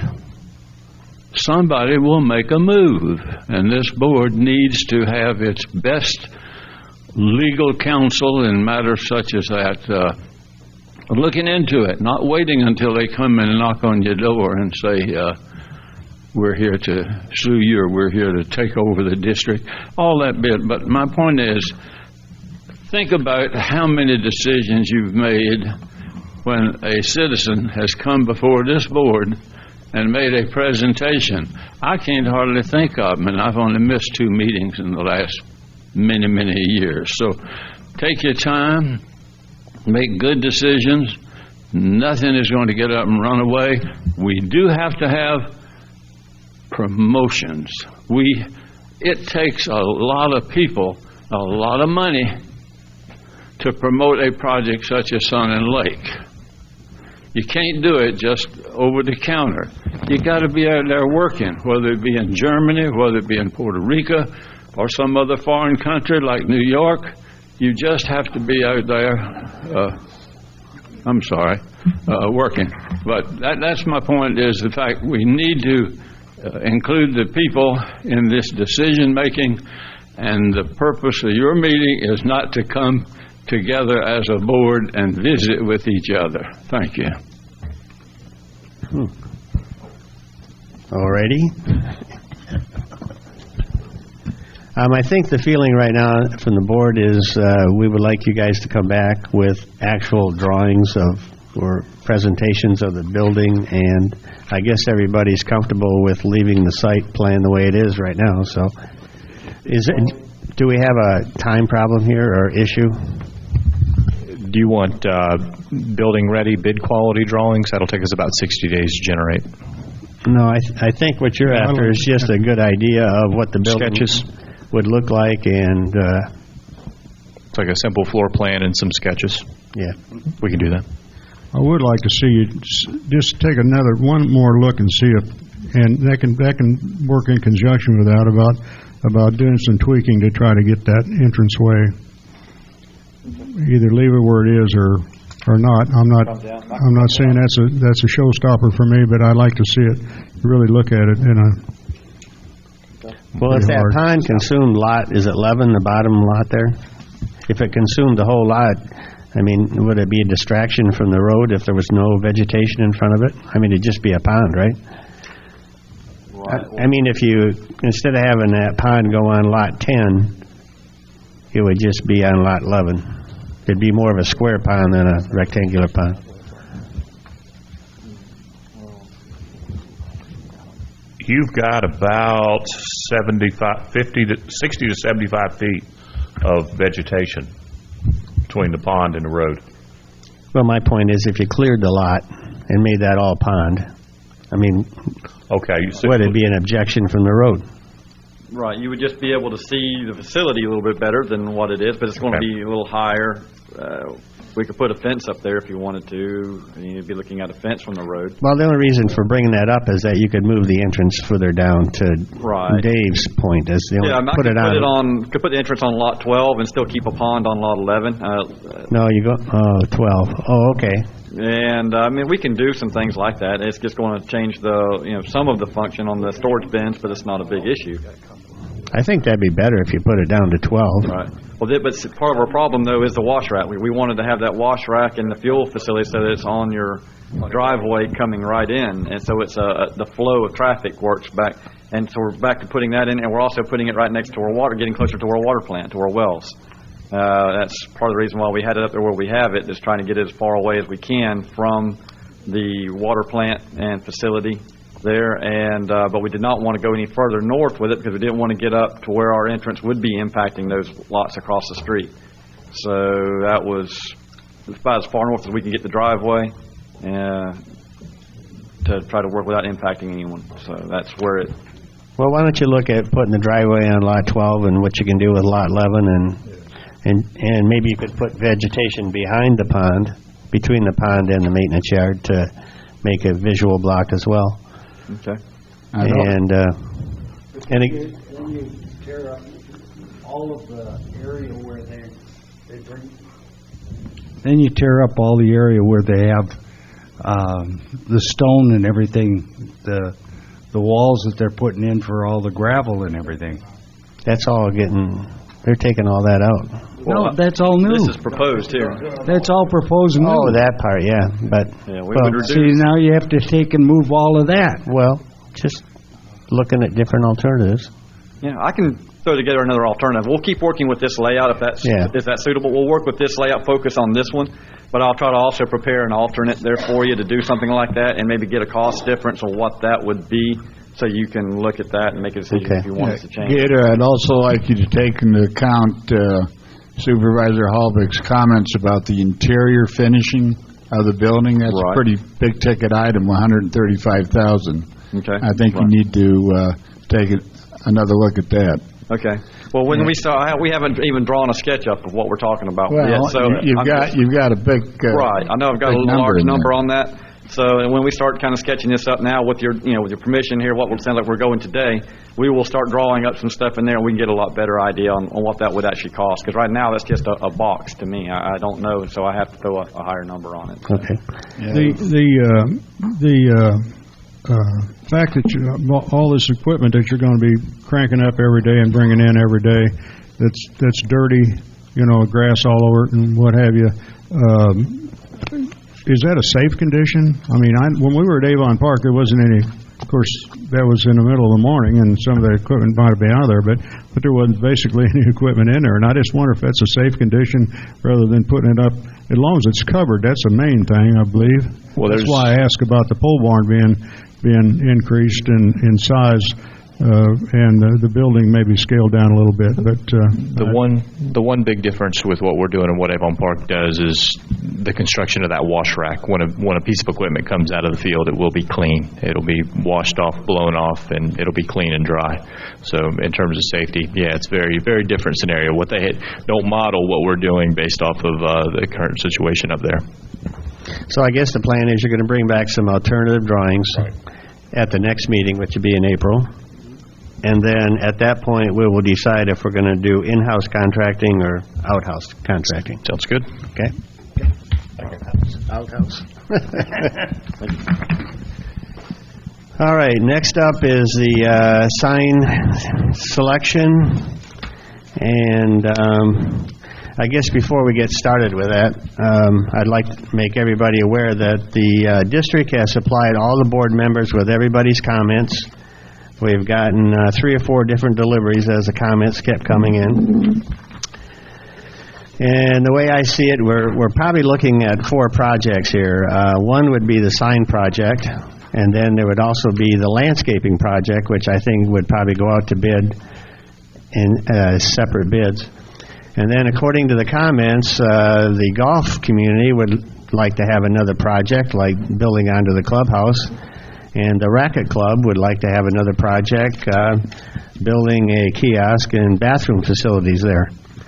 Obviously, on the meeting agenda today, we're really prepared to talk about the signs and the landscaping, and not the other 2 projects. What I would suggest the golf community do is we have budgets coming up in May, and if they would like to suggest what they mean by a member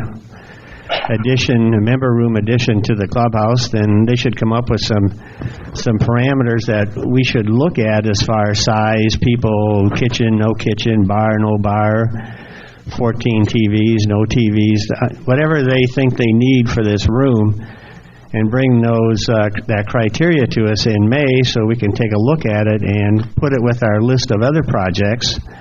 And I would suggest to the Racket Club people to do the same, to let us know what you're thinking in terms of bathroom facility and a kiosk and all of that. So with that said, I would also, in case anybody has any more public comments in addition to this, I'd like you to bring that forward now.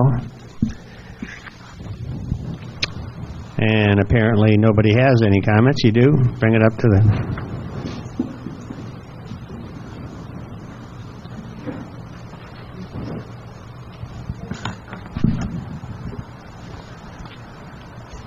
Larry Bertetto. Since you mentioned that you said you had public comments, how many comments did you receive? We do have a summary here. About 80. Well, we got 124 votes, but some of those were like 2 subjects that were on one card. I tried to separate that out, but so there were 124 opinions expressed. And that'd be 124 individuals? Yes. Okay, so 124 individuals commented with approximately how many homes? 3,300? 3,500. 3,500. So 120 people commented of the 3,000 plus homes, and it doesn't mean much to me. I think that's an skewed figure that you have, and it probably was generated by a very select few. Yep, we agree. Larry,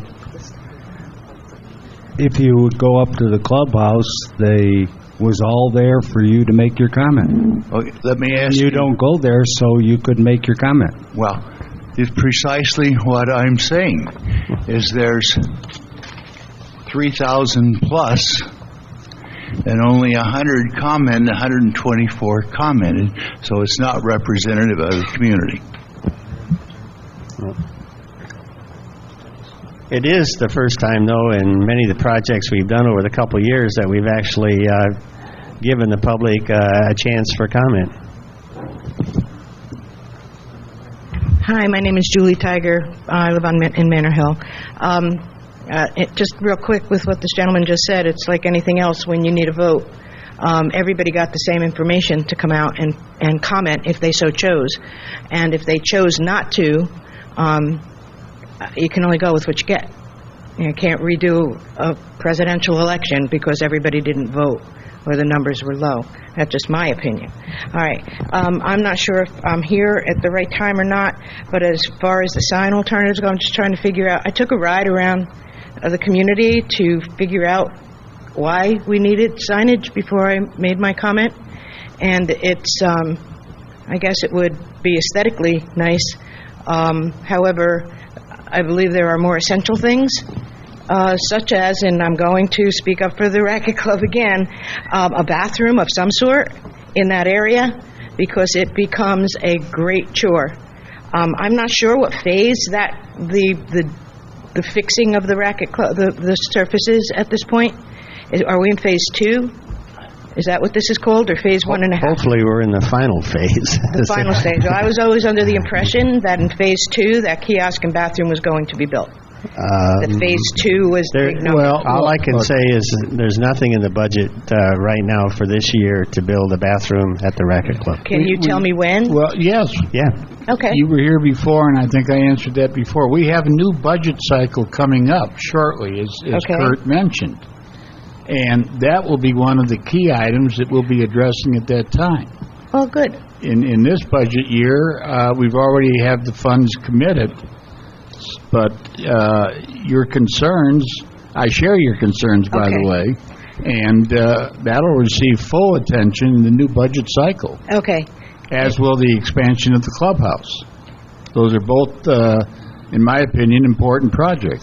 That budget starts with the fiscal year. That's when the votes will happen. Fiscal year starts in October 1st. Oh, October. Okay, this fiscal year. And after that, the projects are not mutually exclusive. They're not tied to each other. We're talking signage, as Kurt said right now, but your consideration, the clubhouse consideration, are projects that are going to be addressed.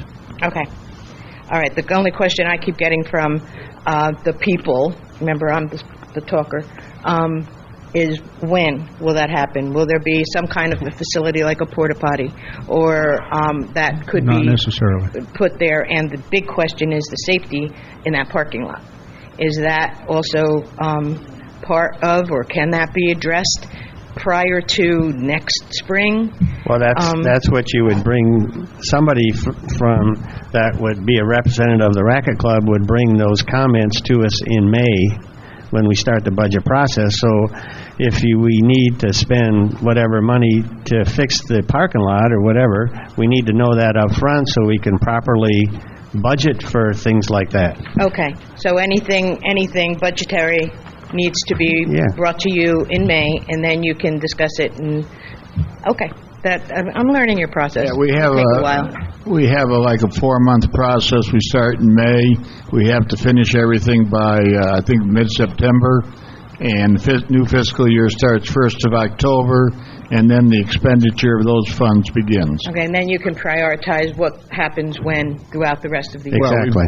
We budgeted for projects. We implement projects. Hopefully. Thanks. But as far I as wanted to thank you all also for the time you put into doing this.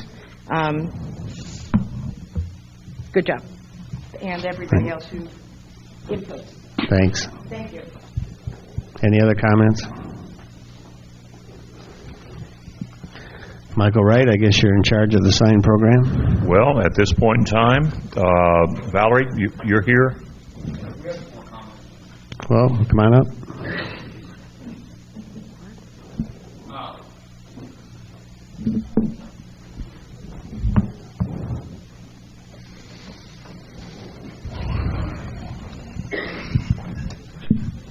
My name's Denny Vogel. Next to Rex Bond, I think I've been here longer than anyone. I've been here since 1982.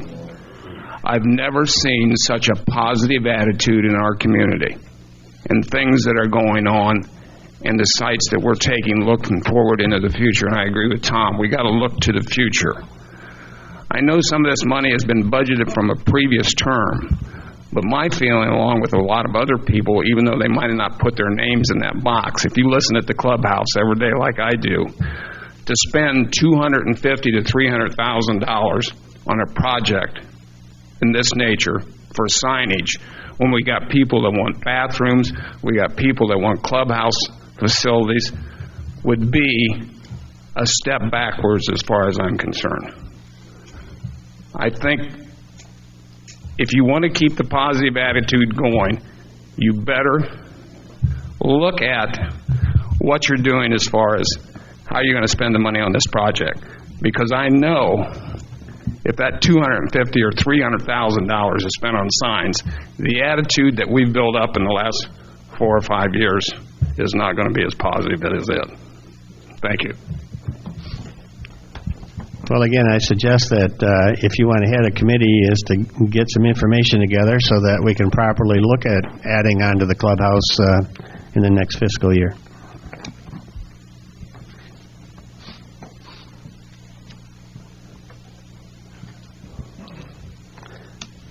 And also, I think I get the feeling that this is an either-or deal. I mean, if we only got $250,000 left in our pocketbook, and where are we going to spend it? And it isn't the case at all. It's a case that some people feel that we need to enhance the entrances to this community. We need to really look at signs. Just because we're looking at them doesn't mean we're going to buy them. We're just getting information at this point, and obviously other people think we need to add to the clubhouse. So go ahead. Good morning, Mark Camp, resident. Maybe I'm confused. I thought today was just to look at the alternatives for the sign. It's not bidding on anything. It's not awarding anything. Is that correct? That's correct. I think we're anticipating making a decision as to whether or not we bid it. Okay. And once you bid it, it's still not. You still haven't bought them. Okay. My concern is probably like a lot of others. I think signage is an important part of what we need here. I'm not so sure that we need it at this point in time. I think there's situations where we could maybe better spend that money. I've been to all of the meetings on the signs. They've talked about $250,000 upward. I suspect it's going to be more like $500,000 when this is all said and done. The things like the clubhouse and what Kurt said, come up with a plan, maybe talk about the different things for the clubhouse. I think that's critical and important. What I do know is you did have at the club an opportunity for people to comment. The unfortunate thing is a lot of people don't go to the club, and that is a small part of the community. I think you need to look at, and I have no idea what the numbers are, I think you need to look at what those comments were. If there's 130 people that did participate in that, what percentage of the people were for it and what percentage of the people weren't for it? This is a large expenditure, and like I said, I think there's places that it could be better spent in the immediate future. You might want to even take it and apply some of it towards the new maintenance facility where we're concerned. I can answer part of that question.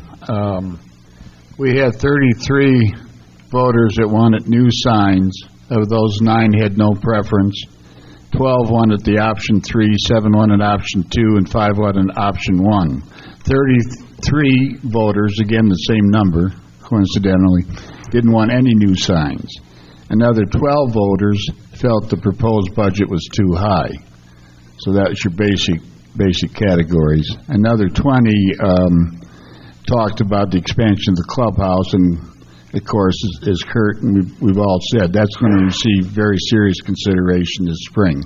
So, okay, and I appreciate those numbers. So, I'm trying to add those numbers up quickly in my head. It sounds like better than 50% of the people that voted are not interested in having the sign. Yeah, but you put your finger on the problem. It's a very small percent of the total community, and we tried through newsletters and everything else to give all people a chance to participate, but unfortunately the ones that spend their time, a lot of their time at the clubhouse are the ones that participated, and all the others didn't come up. So I don't know where we go from there. Okay. Well, I'm looking at this spreadsheet that Dick put together, and I'm glad he did because he's got some alternatives in here. But the way I read this, he had 33 wanted the signs, and actually 76, in the way it's put together, said no. So that's kind of the way I'm reading this thing. I don't know if that's necessarily right because roughly 70% didn't don't. want any, and 12 said it was too high. I mean, I think that's pretty good representation for a small group. That's a small sampling, but 70% is saying no, at least at this point in time. Okay, I think signs will make a big difference down the line. I've driven down Sun Lakes Boulevard. I've looked at all the proposals that they had. You know, Sun Lakes Boulevard is about a quarter of a mile long. It isn't a grand entrance. You'll never make it a grand entrance. They talk about a sense of arrival here at Sun and Lakes. And, you know, I don't think we need to spend that kind of money. That's just my personal opinion. Okay. Thank you. All right.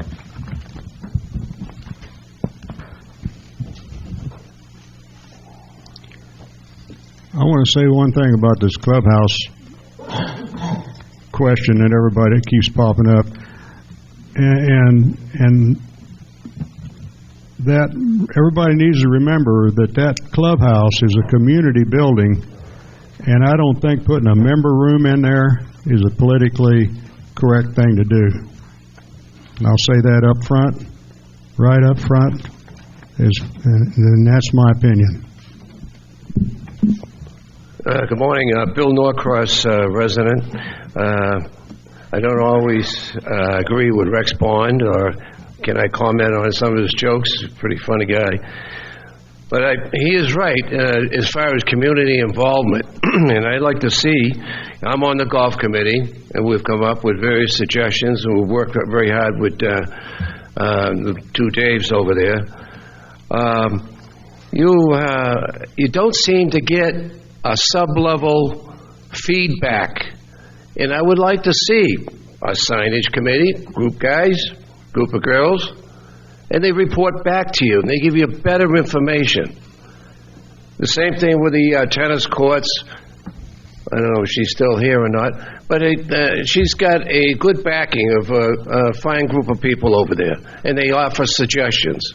And I'd like to see this sub-level reporting, feedback, bounce back, come back to you guys, and then you can make the recommendations saying that this particular group of Sun and Lake people recommend this, and we're going to act on it. Thank you. Oh, by the way, this project here on the maintenance area is a very good project. I would like to make suggestions about flipping that pond, dropping that road down, and that sort of thing like that, and running it by the people involved to do this.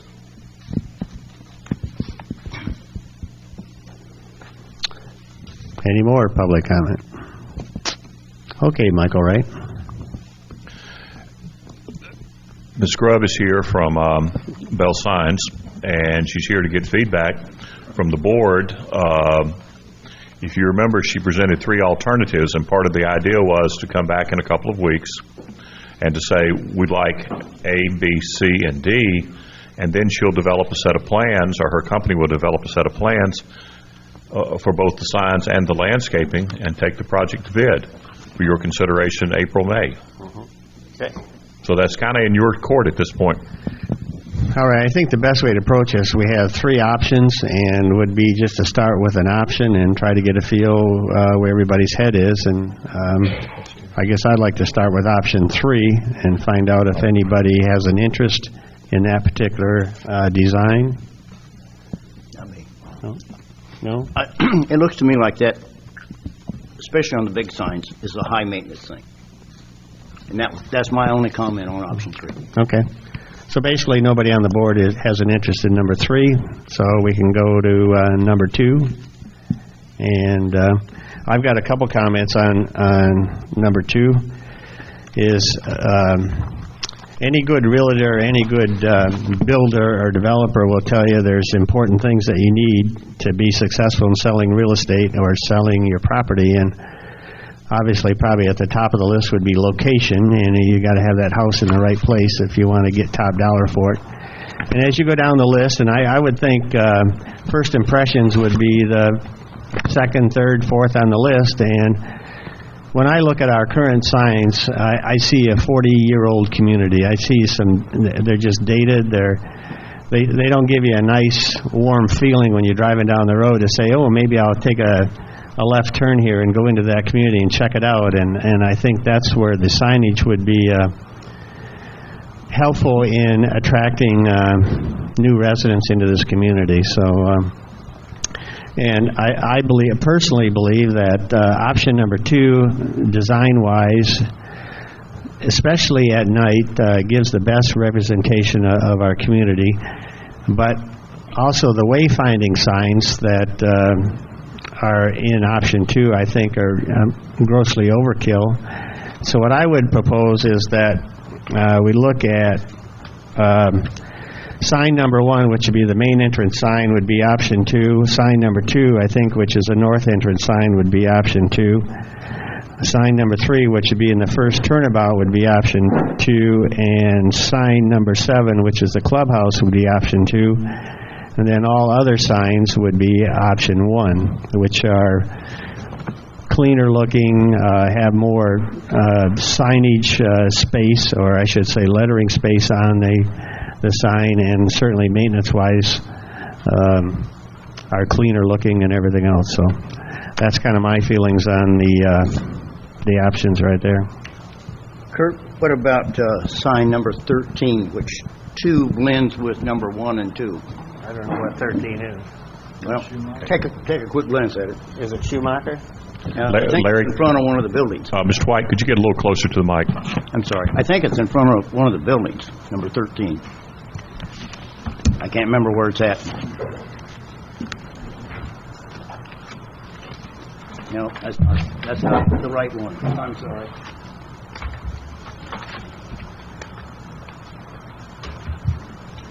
I picked the wrong one. Yeah, you did. Well,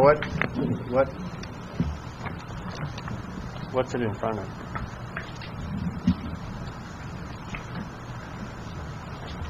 Never mind. I got it marked wrong anyway. Okay.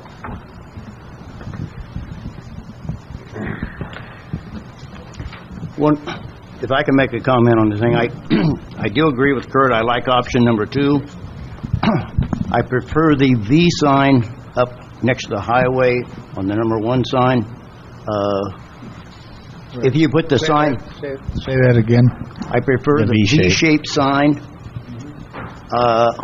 next to the highway. If you put the sign that they have in option 2 in the middle of Sun and Lake Boulevard, it cannot be seen as you go north.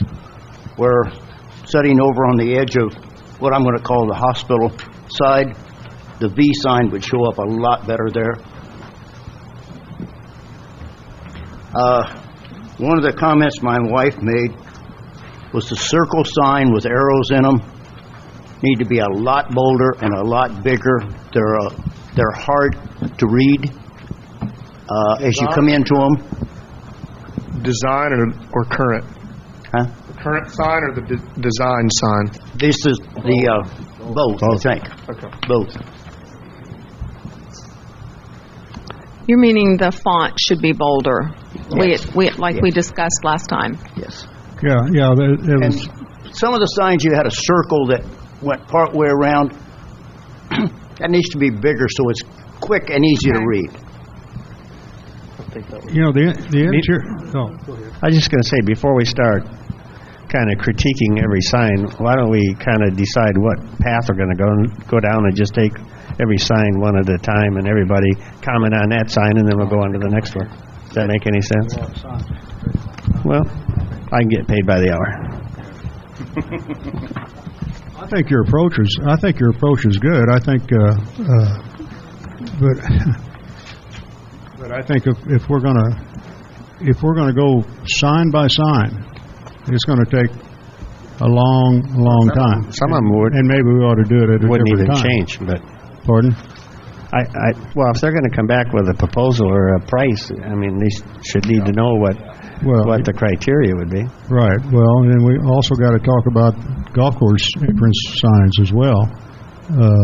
So, there's a lot of ground to cover that we haven't covered. I mean, when we were at the last meeting, we said this is the motif we like, but we don't like the lettering needs to be bolder.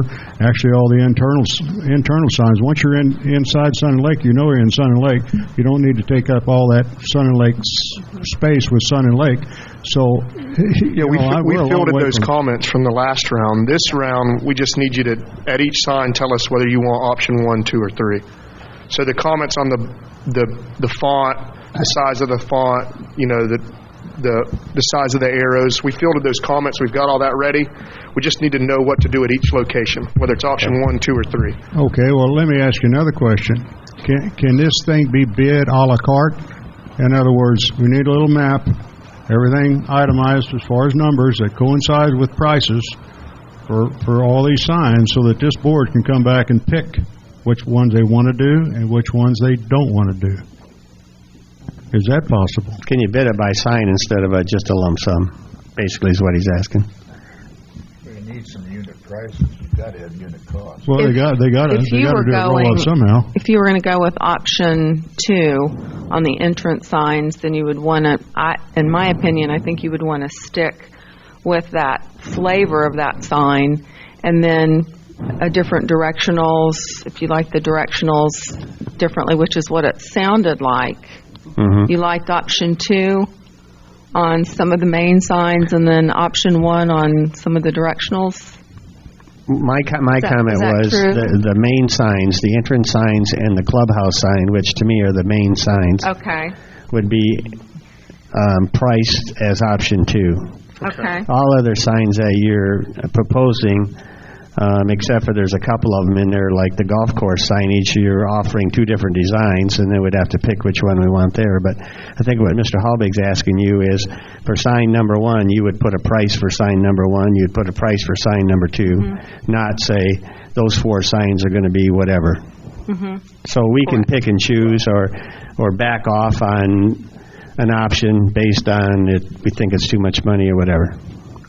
Is that... Yes, we can do that. Okay. I have some budget numbers for option 1, and then budgeted numbers for only the V sign for option 2 and option 3, and a directional for option 2. Can you explain the advantage of the V sign? To me, that's just doubling the cost, but what's the advantage of that sign? About a 35% additional cost, because you have 2 single-face signs. It's your visibility on the highway. You mentioned about moving that main sign closer to the road, and I looked at it, and we got 2 big telephone poles right there. I'm not sure that's an option, other than if you could put the V sign around one of the poles, and I doubt Duke Energy would allow you to do that. But no, I don't believe so. Wouldn't it go into the center? We can come within the right of way. No. You mean the median? Yeah. No, I think it's going to stay where it is, right? It would move forward, and that's going to be up to the engineer. But that was a decision. Well, that's my comment. There's a pole about 4 or 5 feet north of or east of that sign now. So you're not going to be able. Forward and to the north is what it does. Oh, you're moving it north. It's forward and north. For visibility, it goes forward and north. Okay. All right. All right. Well, I think Kurt's comment, I couldn't agree more with what Kurt said regarding when you come into Sun and Lake. Every time I look at those signs, I think I'm back in the 70s. And they're not bad, but it just, to me, they look kind of dowdy. That's why I'm in favor of the signs. I'm an option 1 guy, but I have no problem if we pick option 2. I had a few comments on the entrance sign for Sun and Lake Boulevard. Several people commented that the Island View Public Welcome Sun and Lake Golf Club makes it too busy. I don't know if anybody agrees with that or not, but if we didn't do that, I'm not sure what we'd do. As far as somebody suggested, you just put public welcome, but then they would not know perhaps that there's a restaurant and a golf club. I don't know. Is that the golf club sign you're talking about? No, I'm talking about it could be on either, no, not the golf club sign, the entrance sign on Sun Lake Boulevard, the big sign that we're talking about. Oh, okay. As to whether or not it's too busy. But I think we've got certainly the entrance signs reflect the age. There's two situations here, because people have commented, well, these signs are just a few years old. Well, the directional signs are about 5 years old, but the major signs are 40 years old. So we're talking about two different groups.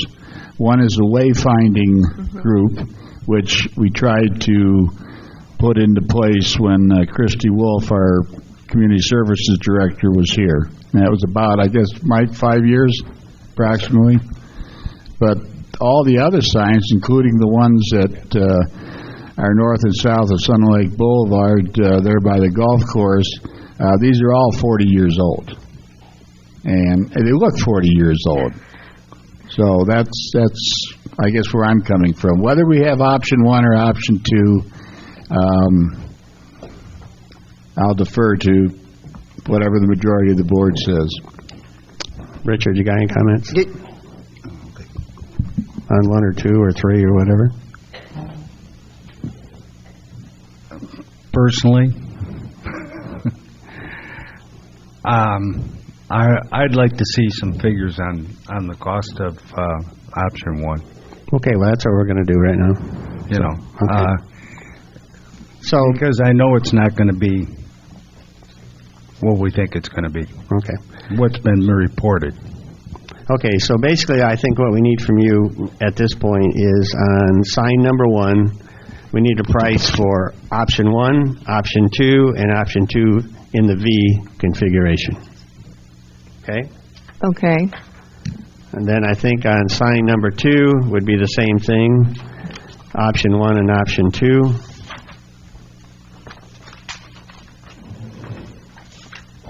How do you guys feel about changing format? I think we should agree on a format and make it consistent throughout the community. You mean the typeset itself? No, I'm talking about whether option 1 configuration or option 2. I mean, well, the way I looked at it is option 2 has that curved top on it, and if you look at the wayfinding signs on option 1, they have a curved bottom on it. So it kind of, in my opinion, kind of goes architecturally. You would only change for the directional signs? Yeah. Well, no, like that sign there, that number. That's number 1. Oh, I don't mean that one, but. I'm kind of confused on. I just don't think. I think once you're in the community, function is more important than form. I guess would be the best way to put it. Well, I'd agree with that. So I don't see any reason why having an option 2 sign once you're in the community. All right. All right, then option or sign number 3. I guess I'm suggesting we stay with option 2 on that one. Just confirming we were 2 on 1 and 2, or you're wanting pricing options on 1 and 2? Yeah, I think because some people feel that 1 might be sufficient, so we should get pricing on 1 and 2 on 1, 2, and 3. For the entrance signs primarily, or do you want the pricing on 3? Do you want that all the way down also? I don't think anybody has an interest in 3 right here at this point. Why don't we start with just 1 and 2, and if we don't like that, then we'll look at something else. Valerie, let me ask you one question. What is the financial difference in terms of the lighting alternatives? You're proposing backlighting some of these signs, and then you have the what do you call it, the ground lighting. Mm-hmm. There's quite a difference in price, isn't it, when you start backlighting? We internally illuminated the 2 entrance signs and the first roundabout sign, which would be welcome to Sun and Lake. So those are really the only 3 that are internally illuminated. Okay. And then everything else is either, if it's a directional, it doesn't have any illumination to it. But the clubhouse, for example, is ground lighting. Yes. And the electricity's there already. We were just going to upgrade and put some some LED lighting up there. What does backlighting then add to the cost of these signs, the three that you mentioned? You want them eternally illuminated. I can give you the numbers on that. I don't know those for sure, but you have a strong preference for backlighting them. Mm-hmm. An entrance on the highway at night, you definitely want people to see it.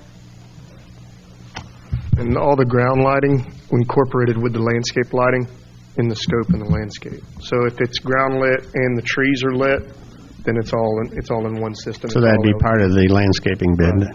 Okay. Right. If it's ground lit. Right. Okay. So then, sign number 4, I guess my recommendation is we go to option 1 on sign 4. But in bold. What? But in bold. Oh, you mean the type? Yes. Yeah. And they have that. Well, that wouldn't affect the pricing if you change the typeset, I don't think. Yeah. Yeah. Okay, 5 would be 1, option 1. 6 would be option 1.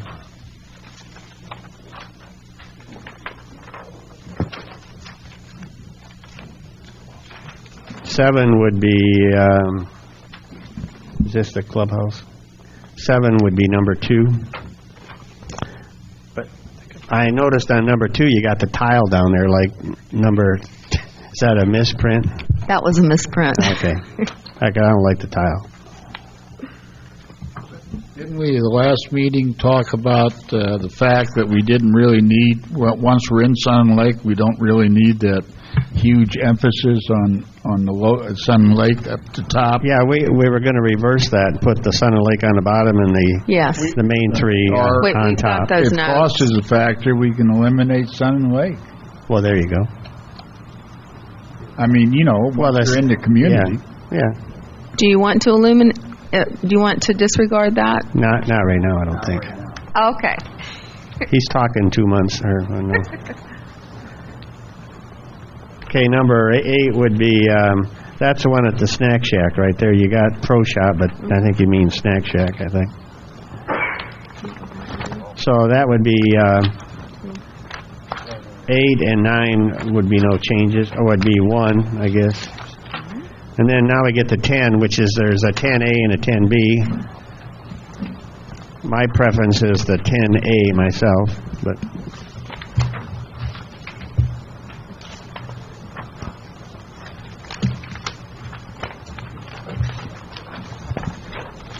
Number 1 is still number 1 whole, right?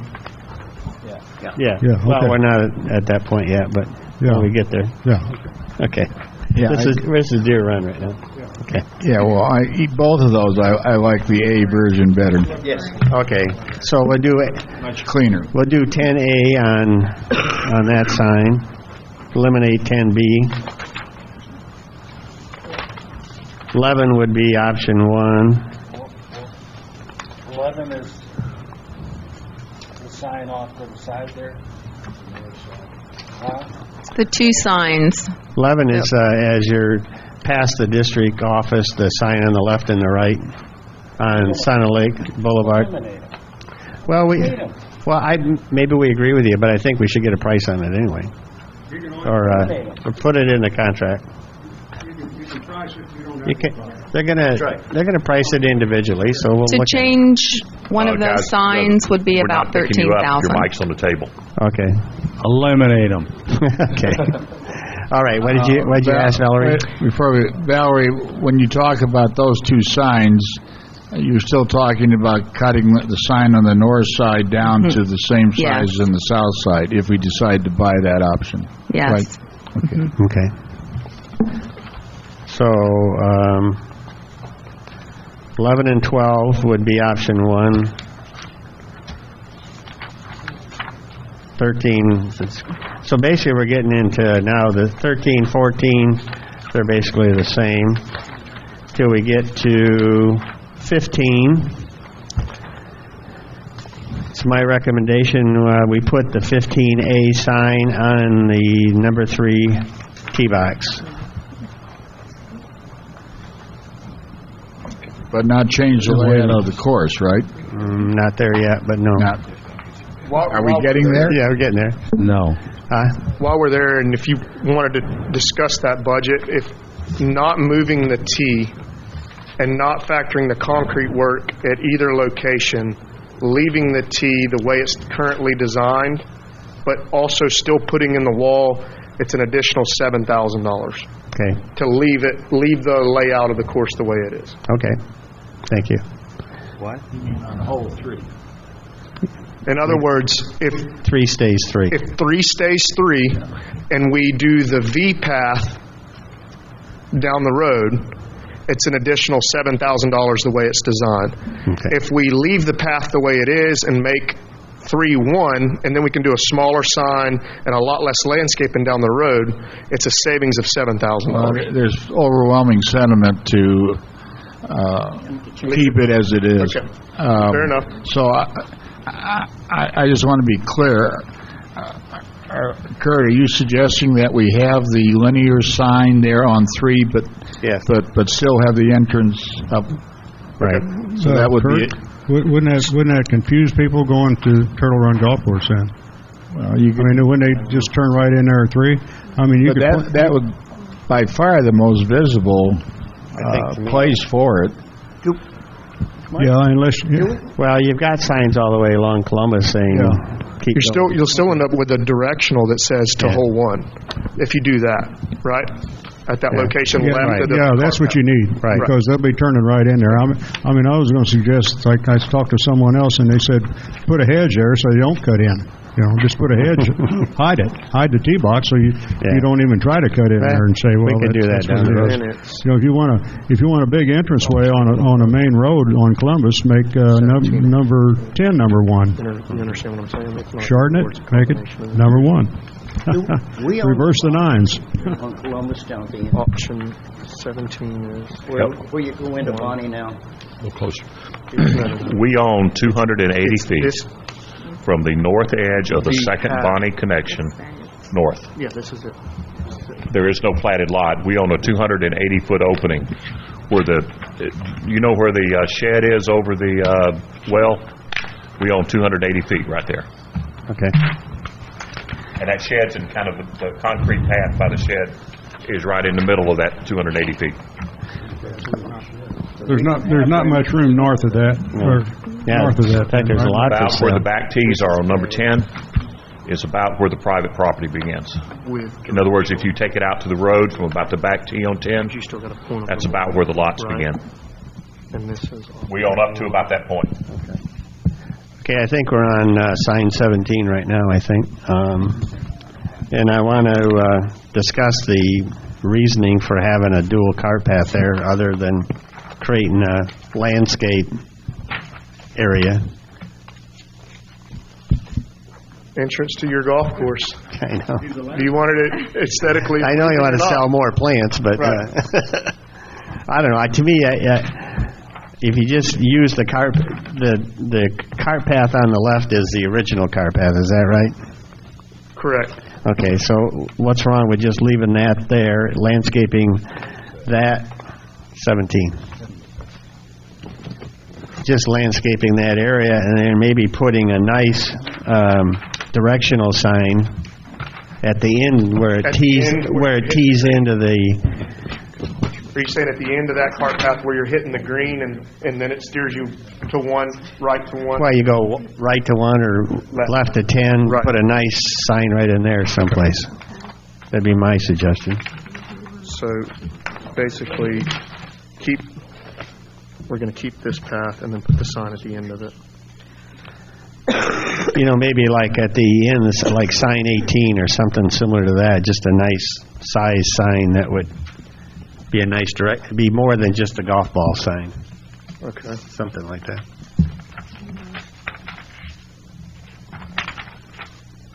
Okay. All right. Are we also concerned that we have the directional errors on all of these improved, enlarged? Yeah. Okay. That'll be... Okay, I think we're on sign 20 now. So when we're at 17, now that we're keeping the left path, then you want the landscape redesigned to accommodate that Right, now, right? exactly. Okay. Yeah. All right. 20, I'm on 20 right now. I got no problems. Okay. I don't have any other changes on signs. in my opinion. Were we 18, 19, and 20 on number 1? Is that what you wanted? Option 1? Yeah.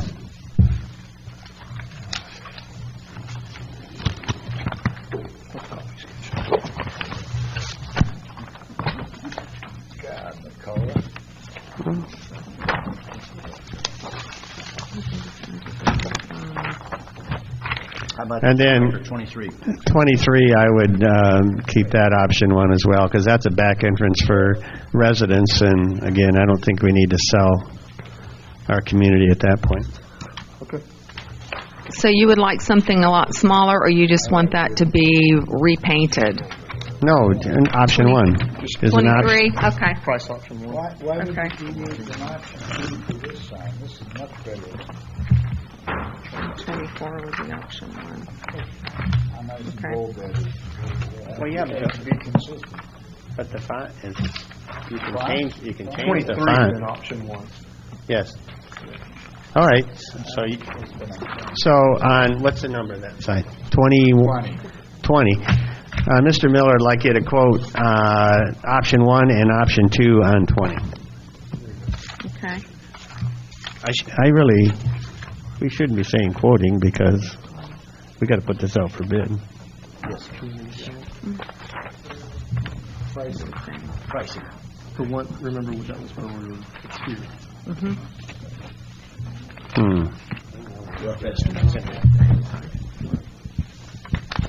Hey, John McClure? Yes, sir. We've been mentioning pricing here, but really, they can't do that, can they? Without putting it out to bid first? Well, that's a real dilemma. You've been saying quoting. I think what you asking for them to get pricing based on bid submissions, or no, or just their best guesstimate? He's been saying quoting. He meant pricing. They want budget numbers. Budget numbers. Well, so the estimated pricing, in other words, before you put it out to bid. That's the way I'm hearing it. Okay, all right. Yeah, budget numbers. We're consolidating the design. Yeah, we're doing design selection right now. Budget numbers on those, on that consolidation. On number 3, sign number 3, which would be the first roundabout, you want priced 1 and 2 on that one? Please. Also? 1, 2, and 3 on the first 3 entrance signs? Yes. Okay. Yeah. Because that's kind of like the, well, we'll get 1 and 2, it doesn't matter.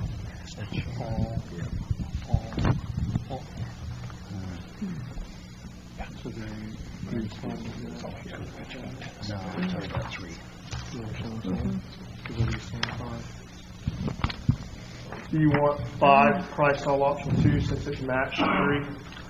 What is 5? 5. Those are the roundabout signs.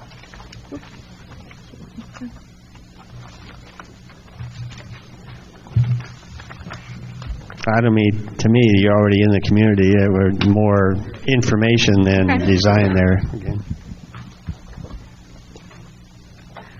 Now, there had been discussed that the second roundabout was too busy and small for the verbiage that was that it contained, and that we would possibly do another directional that would be in the right-of-way as you're driving to that, but between the first and the second roundabout. Is that still something that you want us to do? I think I suggested it. Well, I guess you could, again, we're doing options here, so why don't you come back with something that breaks that sign down, or maybe make that sign larger than it is right now? Okay. So you accommodate all the verbiage on it.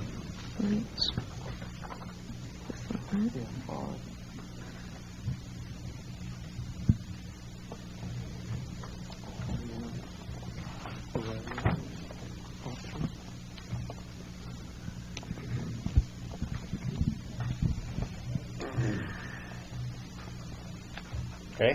Is that it? As far as signs, that's it for me. Landscaping-wise, in this plan here, you've drawn landscaping along Ortega, along the roadway, and to me, I think that's a waste of money. I mean, that's a back entrance, and it doesn't need to be landscaped, other than the sign itself. But, okay.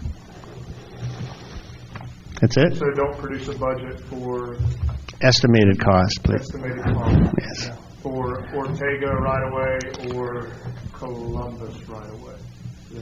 Because those right-of-ways were to Columbus. You mean Ponce? Ponce right-of-way. No. So just then the costs need to be associated with the signs themselves, nothing more. Right?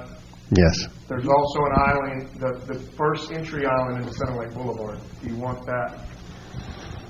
Do you want a cost associated with that one? You talking about the circle for sure? No, first island on Center Lake Boulevard from 27. We designed that island. It's in the back of the book as well. Down by the orthopedic clinic. Right. Oh. It was designed in association with sign 1.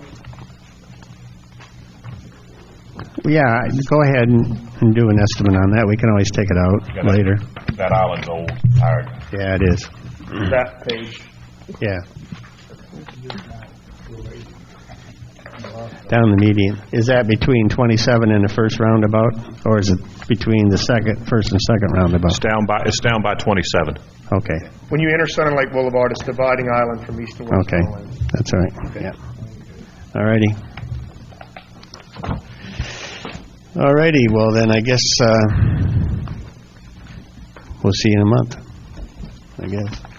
Do you want us to wait on the costs for a month, or no? Would that be something that you could? Are you ready for her to go? Huh? Okay. So you're ready to prepare it for bid, or do you want it to come back before it goes to bid? No, we want it to come back before we bid it, yes. So we can fine-tune it some more. Right. I think what Valerie was talking about was the board asked for some estimated cost. Is that what you're referring to? Right. We're looking for estimated costs. So you do want her to come back with the designs that you've talked about today. Right. And what she and Terry would come up with as estimated costs of these things, not being... realizing that's not a bid firm commitment. That's right. Yeah. Okay. For budget. Right. Okay. But close. Yeah, and you don't have to wait a month. But close. You don't have to wait a month. As soon as you have it prepared, give it to Mr. Wright. When's the next meeting? April 10th.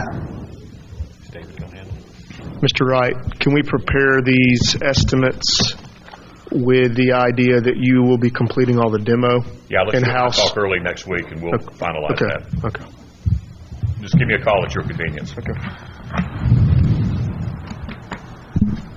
Well, now that we got that done, is there any more public comment?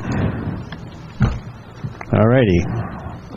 We will move on to our first resolution, which is Resolution 2015-03-13-09, a resolution of the Sun and Lakes of Sebring Improvement District to award the Deer Run Golf Course path replacement, curving pond, and pond bank work project. Yeah, it is.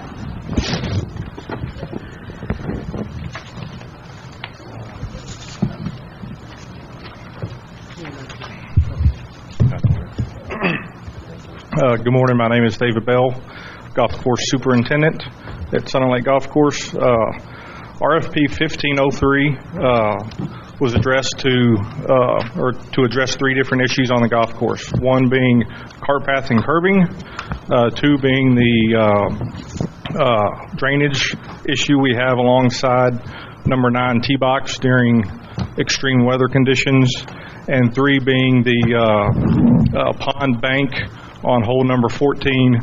We deemed it being a safety issue, so we wanted to address that area. On February 17th, we had a mandatory pre-bid meeting. 4 contractors showed up. On March 5th, the bids were due.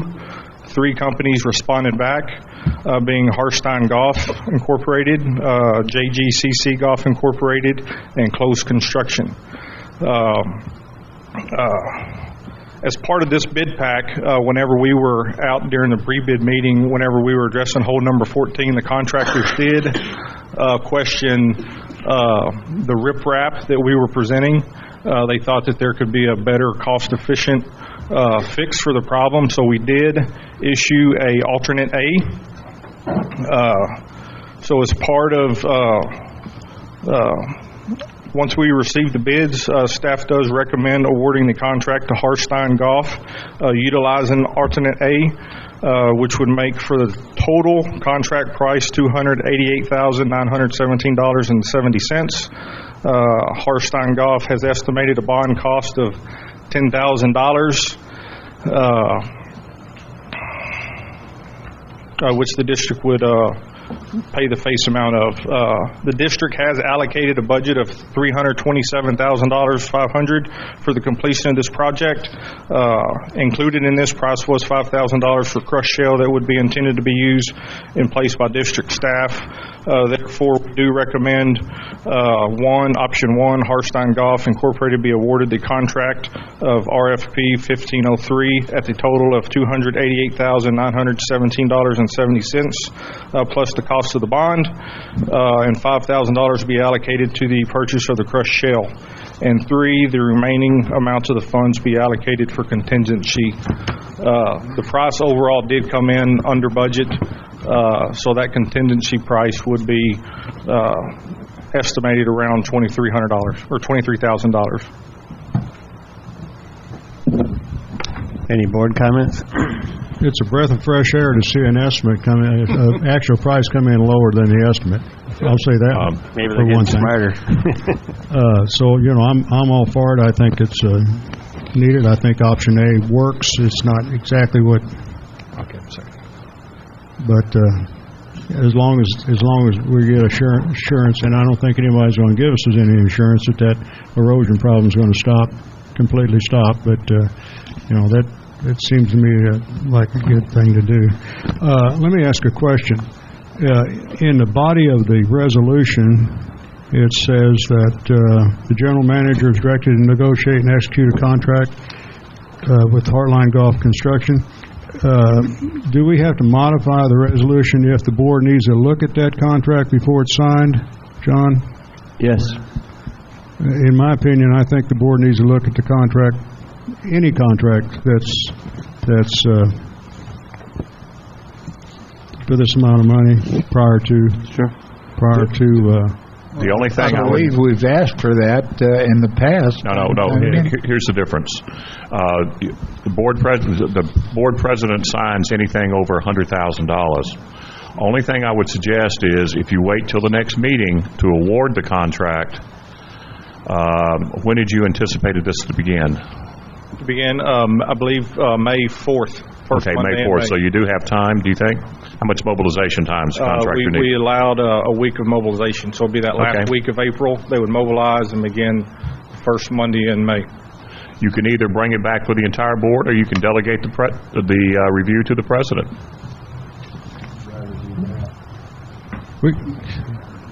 Okay. Yeah.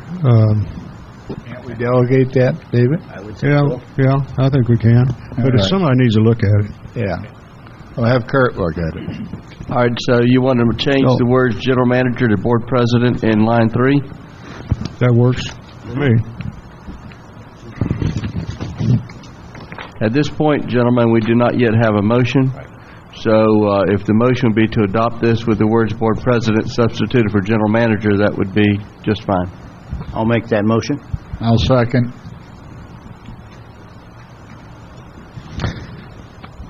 Any more board comment? Yeah, I'll make a motion to approve Resolution 2015-1309 as amended. No, it does need to be amended. We amended it before the motion, and then Larry made the motion based on the amended, because we never actually had a motion. Yes, sir. So we're good. Excuse me. We're good.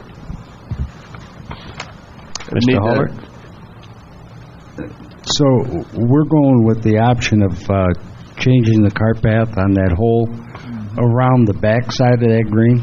On hole number, if y'all approve attachment A, that would be relocating the cart path around the back side of 14 Green. Correct. David, does that cart path stay up high enough that you can still see the carts from out front? The carts are not hidden? the location that we've talked about in reference to placing that path, you would be able to see about from the fender up of the cart path. Correct. You'd see about half the cart path or the golf cart. And that cart path will be level along there? Correct. So that's we would steep bench there. it. Won't you have to cut that in? It would get benched into the side of the hill, so the path would be level, and then it would be a modest slope up to the green, which... Will you have to build a retention wall in there to keep the side from sliding? There would be curbing. There would be curbing on the Will it be green high side. curbing?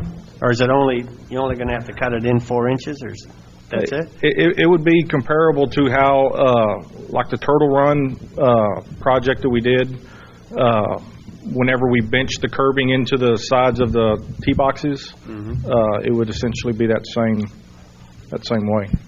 So, what's going to happen is if you overshoot the green, it's going to hit that cart path and shoot right into the woods. Yep. Don't overshoot the green. Don't be long. Well, where before, at least you had a chance for it to go down that hill and be able to come back Well, up. if you hit the cart path before the green, it would just bounce into the sand trap. So Right. So what I was suggesting was that sand trap be eliminated and you move that cart path over. And if 3 years ago when I suggested that they take and shore up that damn pond, like I suggested, we wouldn't be going through this right now.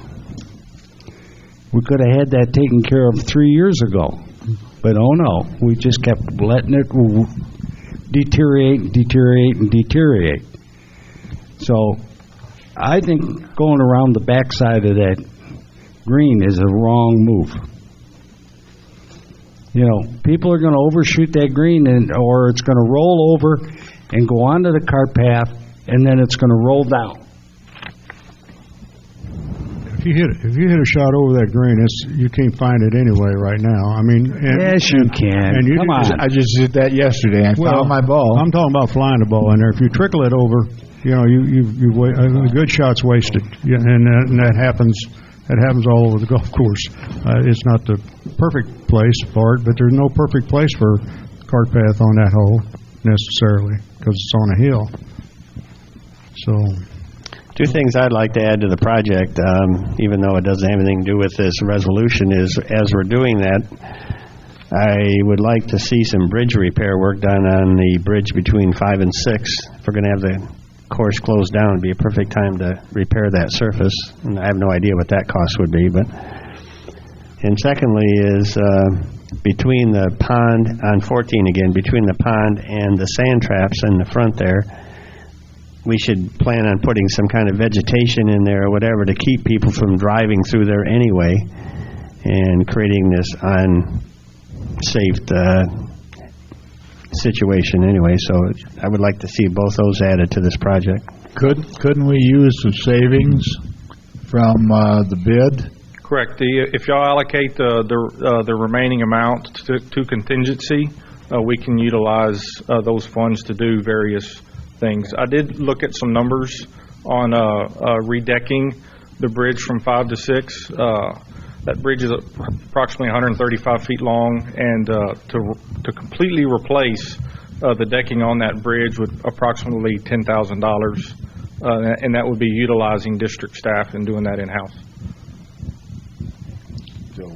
I mentioned that the sand trap before you get to hole number 14 to back that up a little bit so you got a little more room for traffic because it gets pretty close when you're running over there to that sycamore tree or cottonwood tree or whatever it is, and that because the tail end of that bunker probably not comes into play that much, and I think you need a little bit more room or you're going to wear it out. We can look at that option whenever we're laying out that new path. If we feel like that we need to go on the south side of that sycamore tree, if we feel like we do need some more room, that can be an option to shorten up that fairway bunker.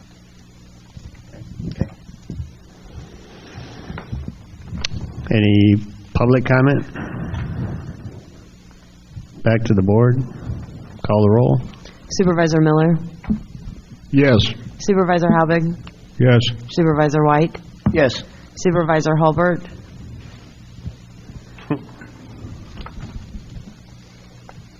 Yes.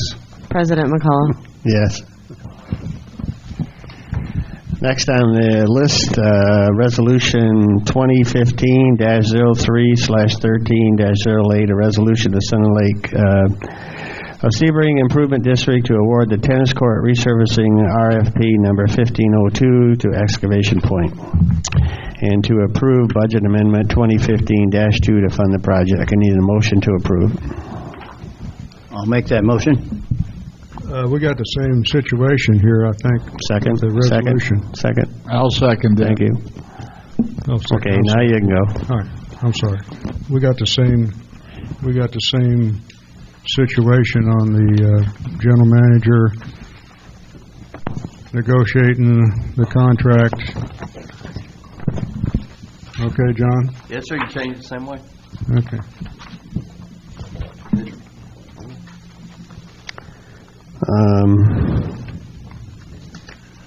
Go ahead, Greg. Sorry, I was silencing a vibrating phone. Via Tennille. Thank you, Janelle. Greg Griffin, Director of Public Works. This is the same RFP, or essentially the same RFP contextually that we had a year ago. This is for the demolition and removal of the tennis courts. We had two vendors show up for the bid meeting. We only received one bid, and that was from Excavation Point for $259,880. That would be staff's recommendation. This is a non-district contract, right? General contractor contract? This is Excavation Point is responsible for everything A to Z. They're going to come in, remove the fencing, take out all the asphalt, elevate the courts 2 inches in some instances, a little more in others, and then there were a couple trouble areas. They're going to do some exploratory excavation, remove any detritus that may be found, then recompact the base all to the U.S. court builders standards, put new asphalt down, put the fencing back up. And that's all on them. And then Welch is coming in to do Then Welch will come in and resurface the courts. Resurface it. The questions I have included in this bid is landscaping. Is there any tennis equipment that needs to be replaced? Is there irrigation into this project? Irrigation and landscaping we handled in-house the first time we did it. Our assumption, we did not include that in the bid pack. There will be damage to some of the smaller bushes, but the vast majority, I would expect the irrigation would remain intact. What was the other item? Sorry. Tennis equipment and pickleball equipment. Is there anything there that needs, or the only thing lighting the only thing that'll need to be installed will be the post bases. All the posts will be fine, but the posts actually slide. There's a sleeve that they slide down into that's set in concrete, and that'll be done under the contract. We have an issue with the lighting in the parking lot. I mean, several people over time have talked about the safety aspects. Is there any way that we can tie that together? We were coming in with new lighting, right? No, the lighting remains intact. It's not going to be affected at all. No, they will likely remove the lights to avoid damaging them, and then pave around them and then put them back up. But we're not adding any new lighting or anything along those lines. Hey, Dick, I didn't say anything when that lady came up there, but you know how far it is from the entranceway of that tennis court to the parking lot that's lit? 10 feet, maybe 10 feet. Can't you come out that way? Can't you come out into the side parking lot that's lit? The way the court is set up for traffic is that everybody's come because of restaurant parking. We've got to, when we did the design and the layout, we've got to design so that everybody goes up to the parking lot that's near where the recycling dumpsters are, and that is not well lit. The parking was adjacent to the restaurant, and we had numerous complaints that the tennis people either couldn't get access, and then the tennis people were taking up restaurant parking, and that's why we relocated the parking. I haven't heard anything from the pickleball people regarding any concern on the pickleball courts. Everybody says what a joy it is to play on that. Are we experiencing any deterioration? Yes, actually we do, and if Jonathan would like to address that, we've got a couple of courts that they will not play a match on because they're failing. Pickleball? Pickleball, yes, sir. I noticed the courts along the south side, those are the ones. probably the second or third one has a severe slope to it. Correct. So that'll be corrected. That'll all be nice and level. Everything's going to be regraded. We'll establish positive drainage. It's going to get new asphalt. Okay. And when's the start date on this? I believe mid-April start date, and asphalt has to be down mid-May, and then they have to be out of there with the fencing rehung by, I believe, June 15th is when the resurfacing starts. Doesn't Welsh have a July 1 termination date or something? Yes. Okay. Nobody's asked this question, but for the same thing I just said to David Bell about the estimate and the actual cost. Back in November the 1st, you had a series of contractors in here, looked at that thing, and there was 3 options to pick. One was an option at $56,000 that we chose not to, and we chose option B instead of litigating, which all these contractors put together a swag, and they said that district portion is going to be $154,640, and lo and behold, we get a bidder that comes in with $259,000. That's $100,000. It happens every time we put an estimate together. That's what worries me about this daggone thing. I don't want to mix apples and oranges, but what happened? What happened between $150,000 and $259,000? I can't tell you. I mean, there's... $259,000, it ought to go out for rebid. One bidder is not... It ought to go out for rebid.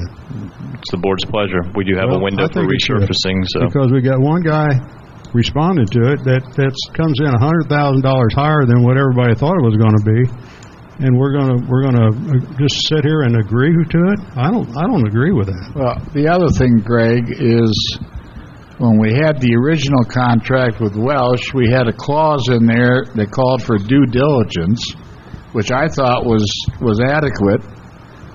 And you guys, when we got down to the pissing contest, you guys said, no, it's not. We can't enforce it. So what's going to happen with this contract that is going to ensure us that if we have that type of situation happening again, that we can enforce the thing? Well, not to rebeat a well-beaten horse, and I may have Mr. McClure help me with this, but if I recall, the conversation went to the metrics of the matter.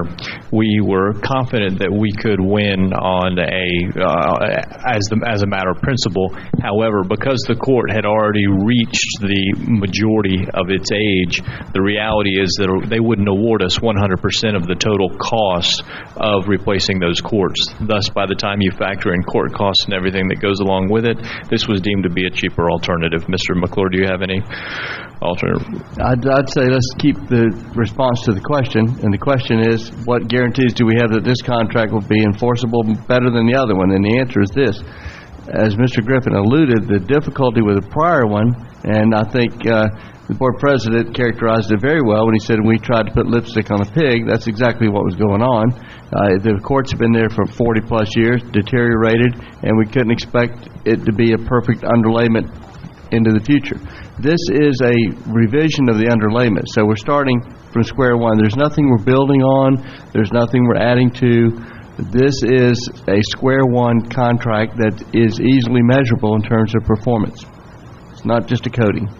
So I think the answer is the contract is you will put in the base, and we can measure that very easily. Do we have a draft contract? I've not seen it. It'll be get your comments on it before we execute it. I normally do review this. Hindsight's a wonderful thing, but there you go. There you go. We do. One thing I would say about the contract, we do utilize a standard contract for that.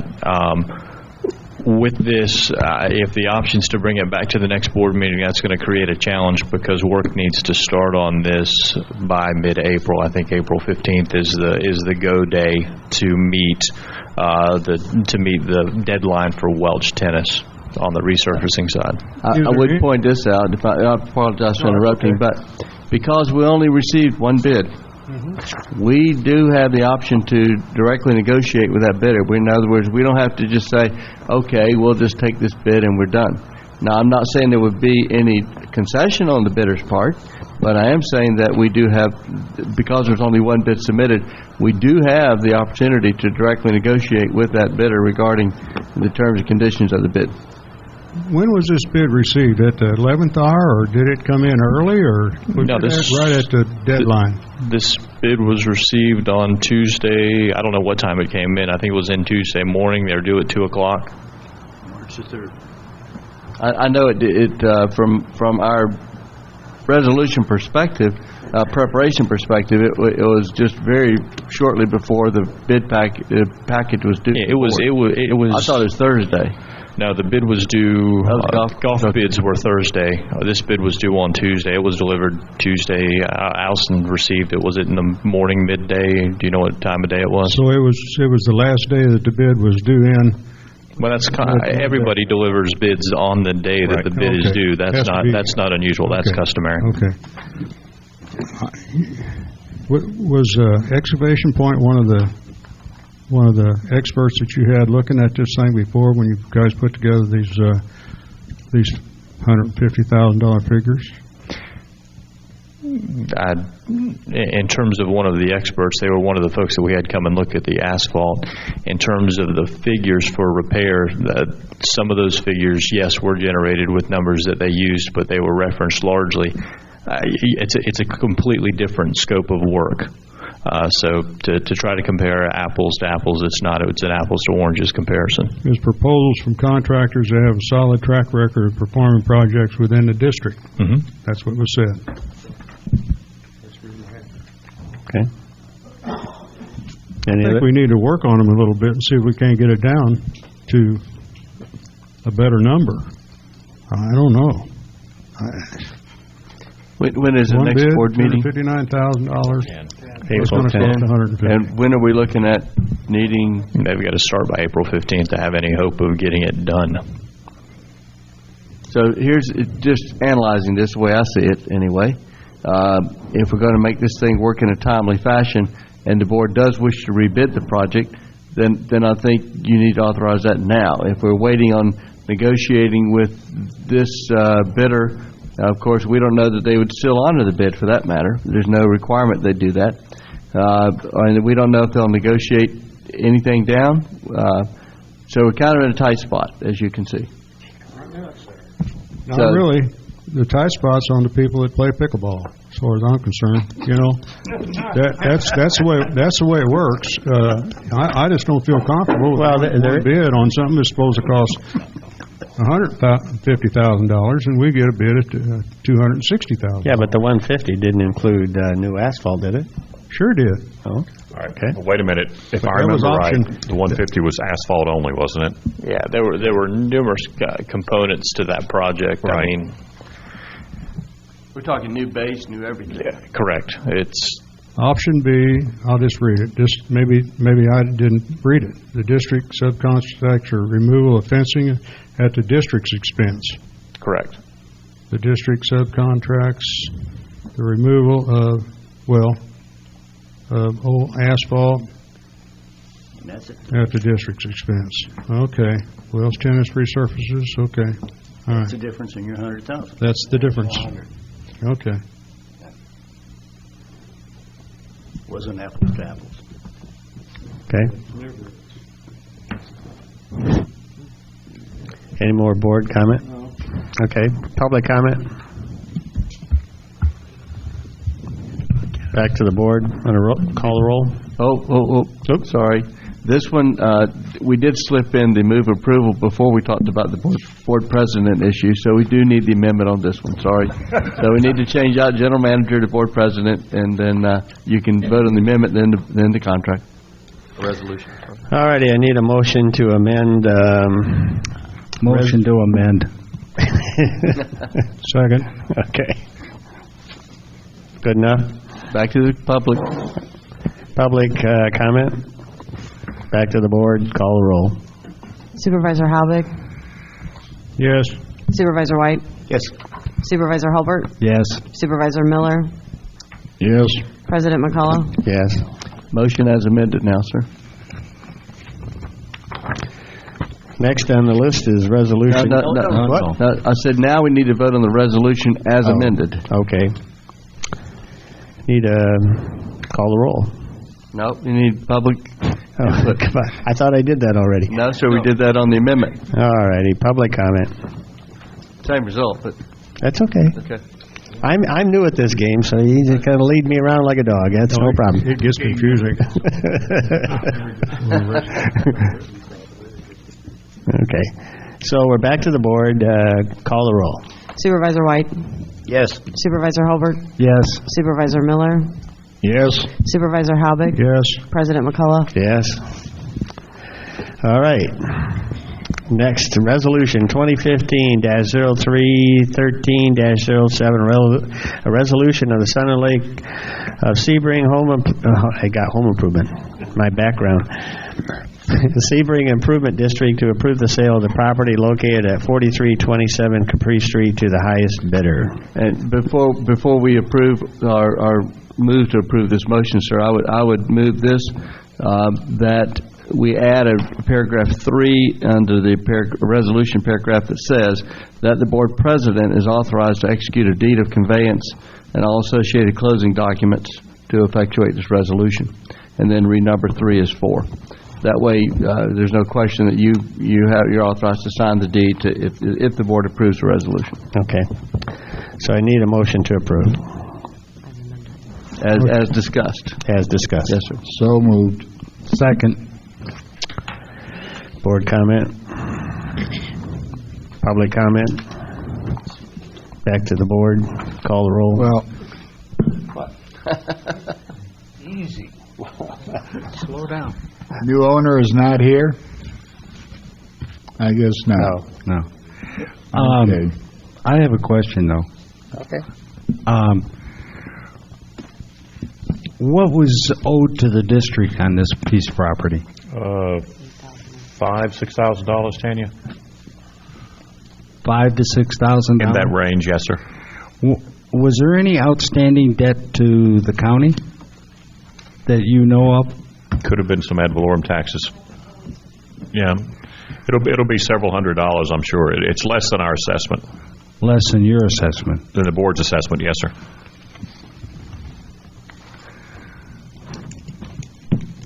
But the RFP, I believe, said you take it as is, where is, subject to county taxes, et cetera.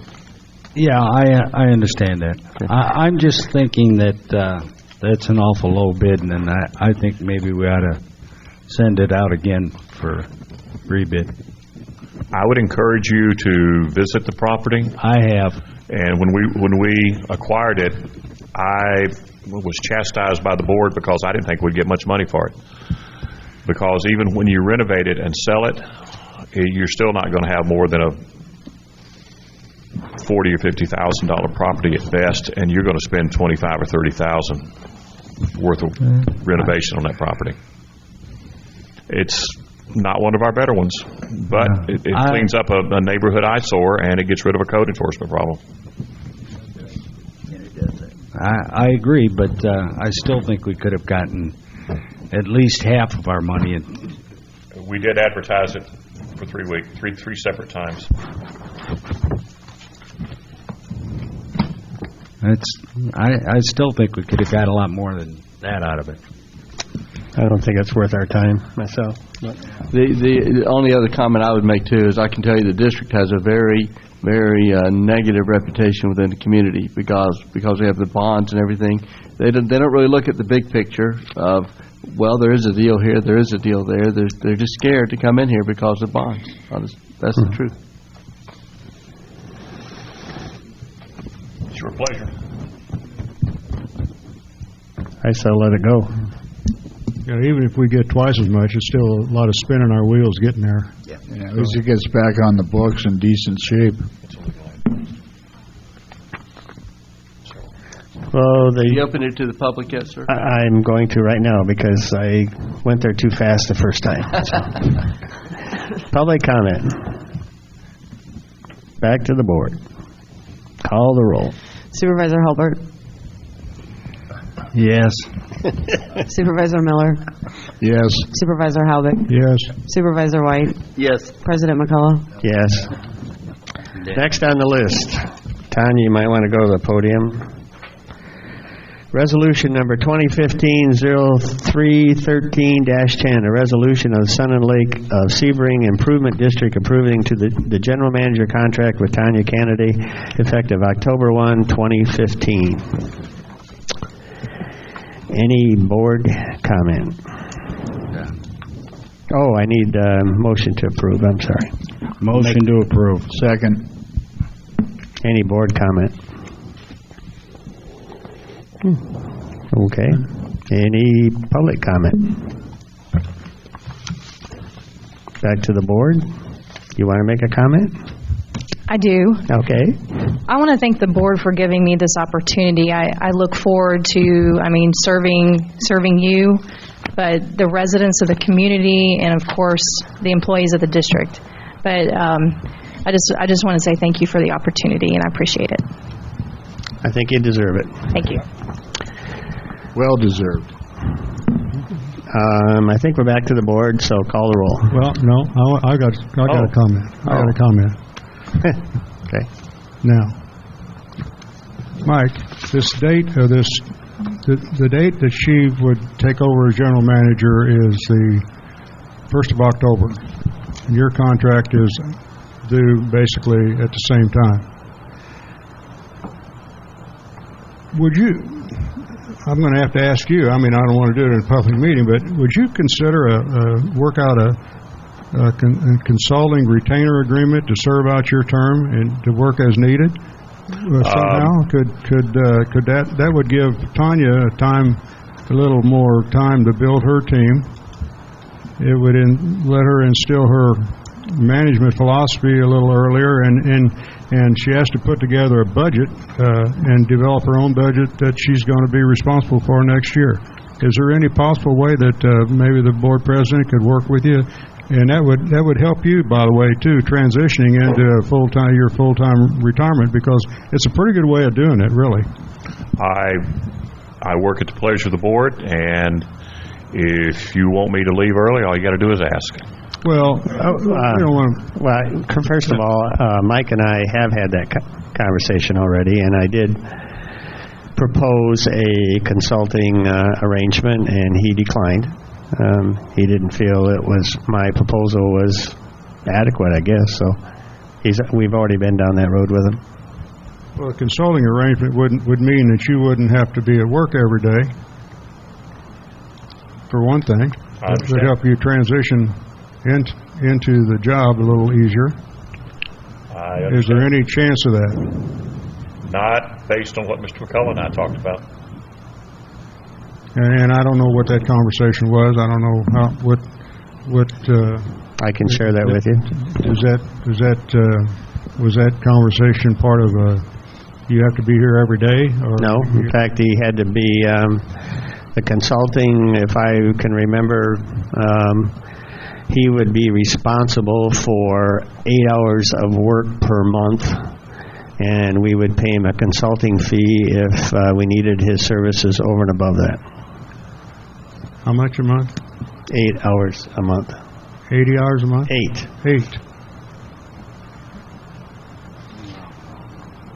Well, no, I was thinking about something, because I was in the same situation at one time, and what happened in my particular case, my wages were cut 50%, and I went off into the sunset, and if they needed me to work on a project, they called me, and that's the way it worked. 8 hours a month may not be enough. In general, that's basically pretty much what I offered them in general. Is there any way to sit down and try to work this out differently? He declined, and he didn't offer a counter, so it kind of died right there. I mean, I think it'd be a good thing for the district for this to happen like this, and that gets her a little on stream a little better, lets her try to reorganize her team, lets her develop her budget. There's a lot of good things can happen here with that. So we're not asking you to leave, but we're asking you to step aside maybe a little bit earlier, and because number one, I don't want to be burdened with a situation when we say, okay, you're going to go away, because there's residual effects of that, financial residual effects of that I don't think we want to tackle at this point in time. So I was just going to remind the board that there is in effect an existing contract, and it clearly states out what the contractual provisions are. So any amendment to that would require the consent of both parties. That's my only comment. Okay.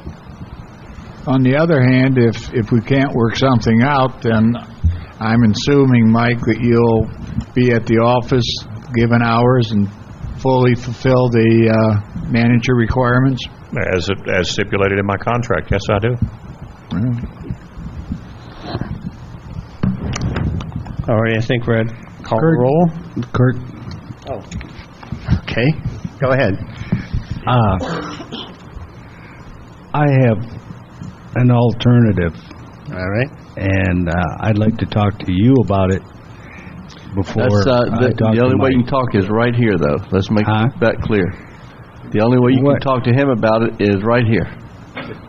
You can't talk to him about it separately outside of the sunshine.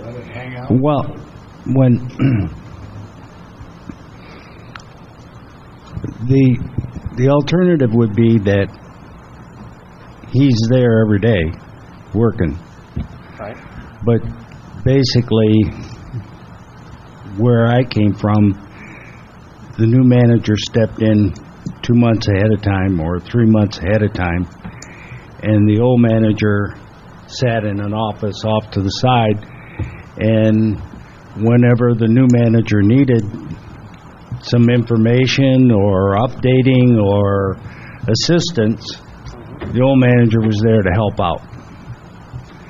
And that type of situation might be what we're really looking for. And the old manager had an opportunity to go off and play golf or go fishing occasionally when there was nothing really hot on the books. But that may be the way to work it out. Just bear in mind that Mr. Wright's contract is for that of general manager, and he is the general manager until the end of his contract term. Right. Okay. Okie doke.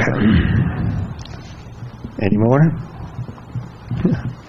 Call the roll this for the third time. Supervisor Miller? Yes. Supervisor Halbig? Yes. Supervisor White? Yes. Supervisor Hulbert? Yes. President McCullough? Yes. On to add-on items. Mr. Wright? No, sir. I have none.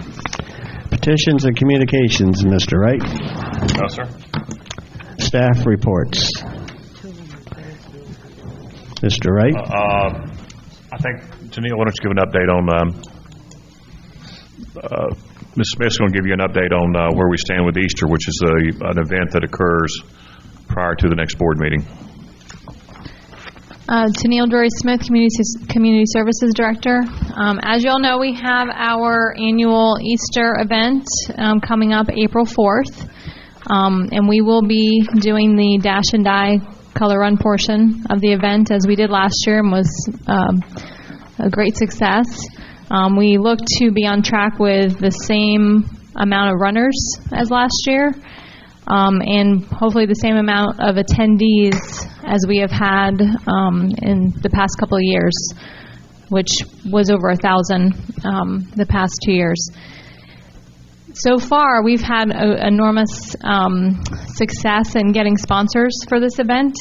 We have exceeded last year's sponsor revenue so far by $1,100, and we've brought in $2,300 just in sponsorships. So that is a testament to, our reputation and us, bringing people to the community, and people are starting to take notice. We have this year's title sponsor is Chen Dental, and Chen Dental also takes out an ad in our newsletter. They have a yearly contract for a quarter-page ad in our newsletter. So they're, I think, taking notice more and more in the community as well. We also have Ridge Realty, who decided to sponsor this event. They've never sponsored an event we have had as a community, and this is since I've been here.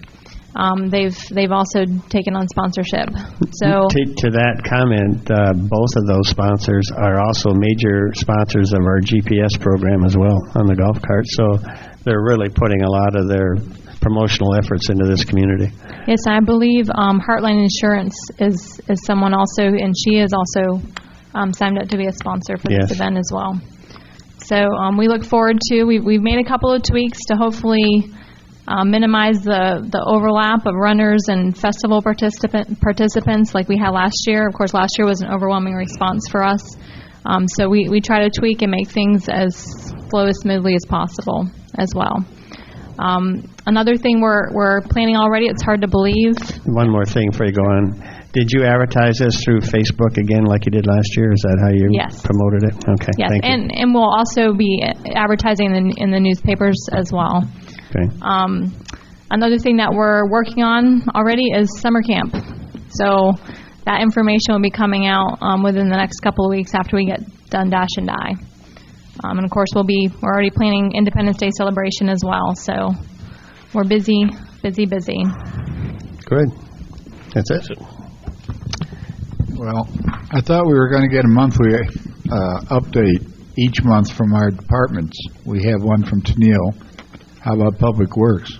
Well, I don't think we had anything okay. A couple things we have going on. First, the asphalt paving. He's roughly 50% complete. They have paved the roads north of Sun and Lake Boulevard to the east of Columbus and south of Menorca. Those roads are paved. The shoulders have not been addressed. They will be addressed when they will address all the shoulders at the same time. Cortez is slated to start in the next couple of weeks. There's some major road work, structural work that has to take place before it starts, and we will be roughly 30 days in construction on that. A couple other things you may see going on in the course where spring is in the air, so we are doing a lot of planting. We put 50 new cypress trees on the course in the last few weeks. That was on Turtle Run.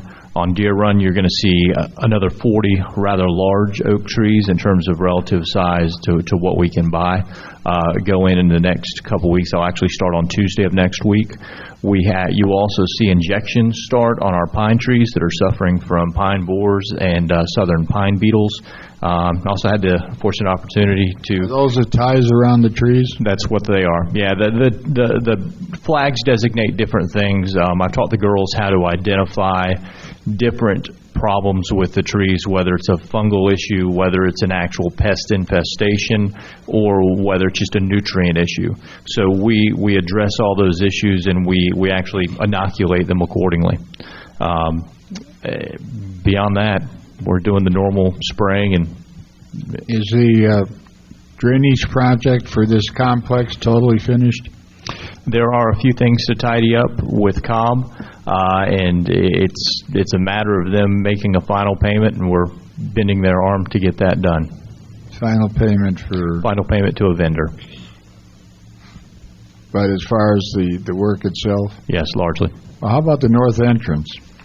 The north entrance is part of that, that entire basin. We just, as I stated earlier, we just this past week received our permit mod from the Water Management District.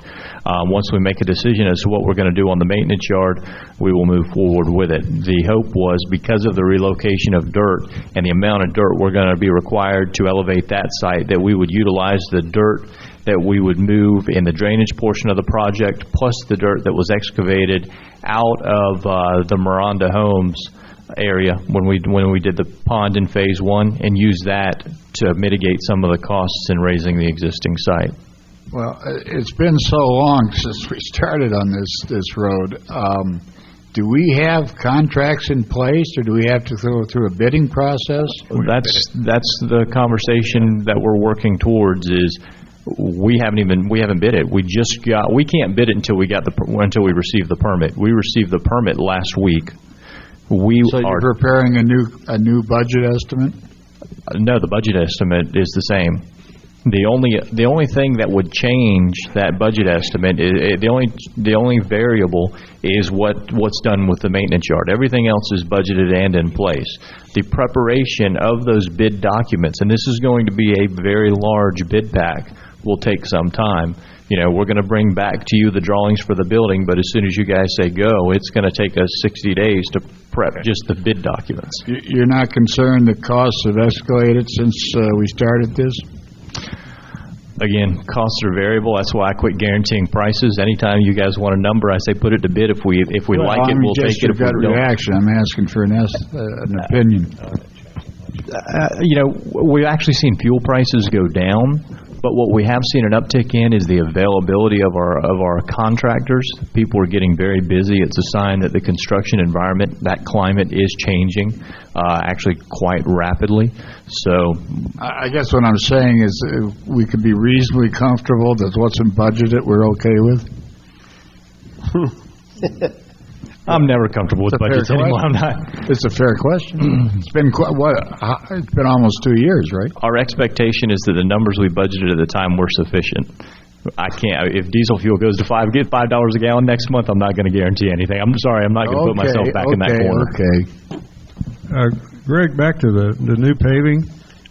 It appears like you said that there's shoulder work to be done.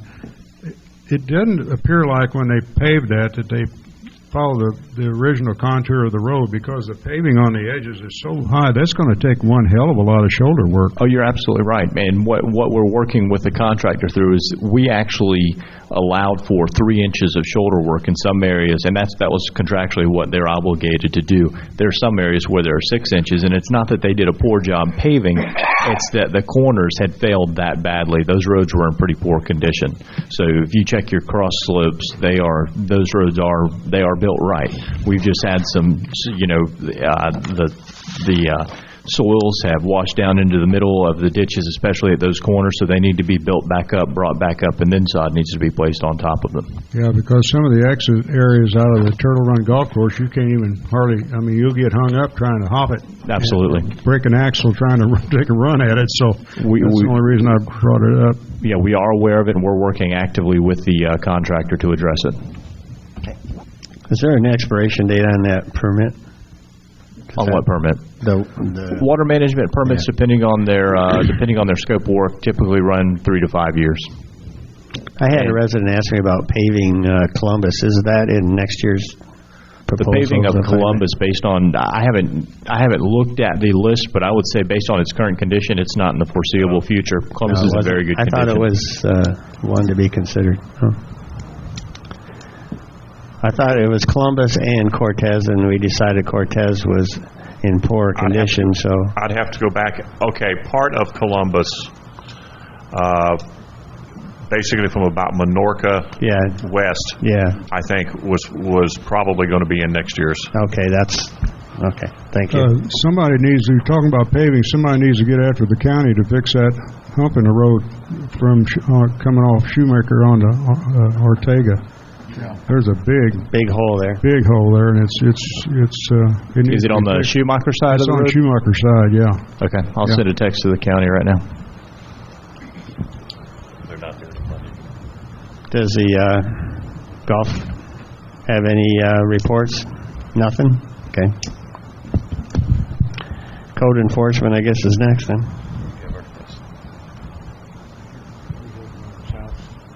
What's that? Oh, he's working on his house? Okay. No, that's security. Security report. All right. Actually, if he is, he's improving your house. John McClure, looks like you're up. Okay, sir. First of all, with respect to the litigation report, There's really been no update on Mr. Severino. I would call to your attention, though, that on March 27th, we will not have another meeting between now and that date. At 2 p.m. is when the motion for summary judgment will be heard. This is the motion for summary judgment filed by Mr. Gonzalez with respect to the defendants who basically cannot establish a connection with the district upon which to establish reliance that there was a misrepresentation made to them. It's a chipping away, in other words, of potential liability. Same thing is true of Mr. Dygert's motion for the same kind of thing. At depositions, several plaintiffs said they weren't seeking any money from Mr. Dygert, only Mr. Severino. So they're seeking to dismiss Mr. Dygert from that type of liability. And that's what the hearing's going to be about on March 27th. Whose court is that? I would expect, I believe it was Judge Estrada again, I'm pretty sure. At 2 p.m. I will not be present for that hearing, but Mr. Gonzalez and his firm, as well as Nick Schomer, Mr. Schomer, will be present. Will that take place in the same side room that was held before? It depends on the level of activity that is desired. It normally takes place in the judge's chambers, that little side room, as opposed to the full courtroom, depending if there are a number of attendees from the district that would desire to be there, then we can let them know ahead of time so they can get a bigger courtroom scheduled. That's my only comment on that. It seemed like there was enough room, but barely enough room in the judges' chambers. The judges do not like a real full room in that small little room. They don't like a lot of people in there. Makes them uncomfortable, I guess. So. The bigger courtroom. What are you trying to say, John? Sir? No, I'm. It's not about any person or any. It's just that they hold the side rooms are for the motions where not that many. It's normally the lawyers and their clients, as opposed to a lot of spectators. They like the courtroom when there's a lot of spectators. That's all I'm saying. So, okay. No word yet back from Mr. McIntyre regarding our application for tax exemption. So, to my knowledge, there's been no formal ruling issued from his office at this time. The only other thing I really have, first of all, I thought the audit was the best audit we've seen in a very long time, and I think that was largely in part of the fact we finally have gotten through to the auditors that, guys, this is not our debt. So they understand it now. With respect to the restructuring issue, there's going to be no restructuring until there's a major change in the economic climate and somebody feels they can make some money. In my opinion, Fifth Third is going to be out of the game before that happens because of the $5,000 lot thing that all of their lots are pretty much being affected by that ruling by the county. With respect to the lots that are in the back 40, all west of Cortez, there are a great number of lots that are approved by bonds there, and frankly, if they move to start improving those based on an improved economy, in my opinion, a lot of negative things can happen, and I'm sure you understand that too. With no infrastructure back there, people trying to sell lots, you've seen the elevated lots from the PERC issue and things like that. I don't know what could happen, but I wouldn't say that deal is over yet. We need to see how that develops. I would note that the county attorney called me yesterday to state his concerns with the sales prices of the properties offered by the county in the district, that they were very, very low, some as low as $100. And remember, these are lots that are valued at over $5,000 that go to public. Pardon me? No district lots have come up yet. Really? These are non-district lots he's talking about. Interesting. He was calling. Mike said that no district lots have actually yet been offered for sale. I don't know because I haven't been following it, but the way I understood the conversation was these were in fact district lots, maybe not. Okay. Do we have any control over this? No. No, we don't. I can tell you the ones that they have been selling, because I follow this closely, are lots that aren't worth much. They're in areas of the county that I wouldn't pay you $100 for them. In a lot of cases, there's been a few properties that had more value. They sold a borrow pit. They sold a tract of acreage out off of almost in Okeechobee County. But other than a few lots, most of these are not lots you would spend any money on. I think the clay pits in Avon Park went up. They went up, and then there's one down in Lake Placid that went up. If you go on to the county website and you go to the purchasing department and you look under bids, you'll see everything they've got for sale. And they've got photos and aerials that show the properties. There's 3 up there right now. And you can judge for yourself. Okay, well, the basis for my comment is this. Mr. Macbeth has expressed concerns about sales prices that the county has recently been receiving. Apparently I was mistaken when I was under the clear impression he was talking about lots in Sun and Lakes. But I think he is going to recommend to the county that the district owned property not be allowed to be, not district-owned property, that property held by the county by virtue of the escheatment deed process, that's correct, would be exempt from district assessments during the period it's in county ownership. Because I think the determination is that they feel that the best use of the property could be to assemble the properties and sell them to a potential developer who would more properly develop the properties than the onesies and twosies to individuals, and where that would go. Again, I don't know what's going to happen with this. I don't know if that's going to be successful. I don't even know if it's legal yet. We'd have to look at that. The county does, of course, control the formation of the district and all rules governing us. So it's obviously in our best interest to work with them as much as we can. It may well even be in our best interest for that desired objective of the county to be accomplished. They've never paid any taxes to us, have they? To my knowledge, we've never received any money from them. I did mention to him that perhaps while he was at it, we could work out a reciprocity agreement. There you go. He seemed to think that might not be legal. That's either. nothing new then, as far as expecting anything from them. No. Okay, but I wanted to let you know that conversation did happen. I don't know what's coming from it. And that would be the end of my report, sir. It was brought to my attention, and I don't know if this is hearsay or good information, but I was told when it was mentioned before that the county collect our assessments for us, and I think you made the comment that the tax collector would only take the good properties and not the properties in arrears. Well, is that right? That was Mr. Creeshaver's claim. I thought you mentioned that. No, that wasn't just his claim. Mr. Bryant clearly stated that to me as well. The issue is this, and I think I said this to you at one meeting. Subsequent to all this, this has been in the last 6 months.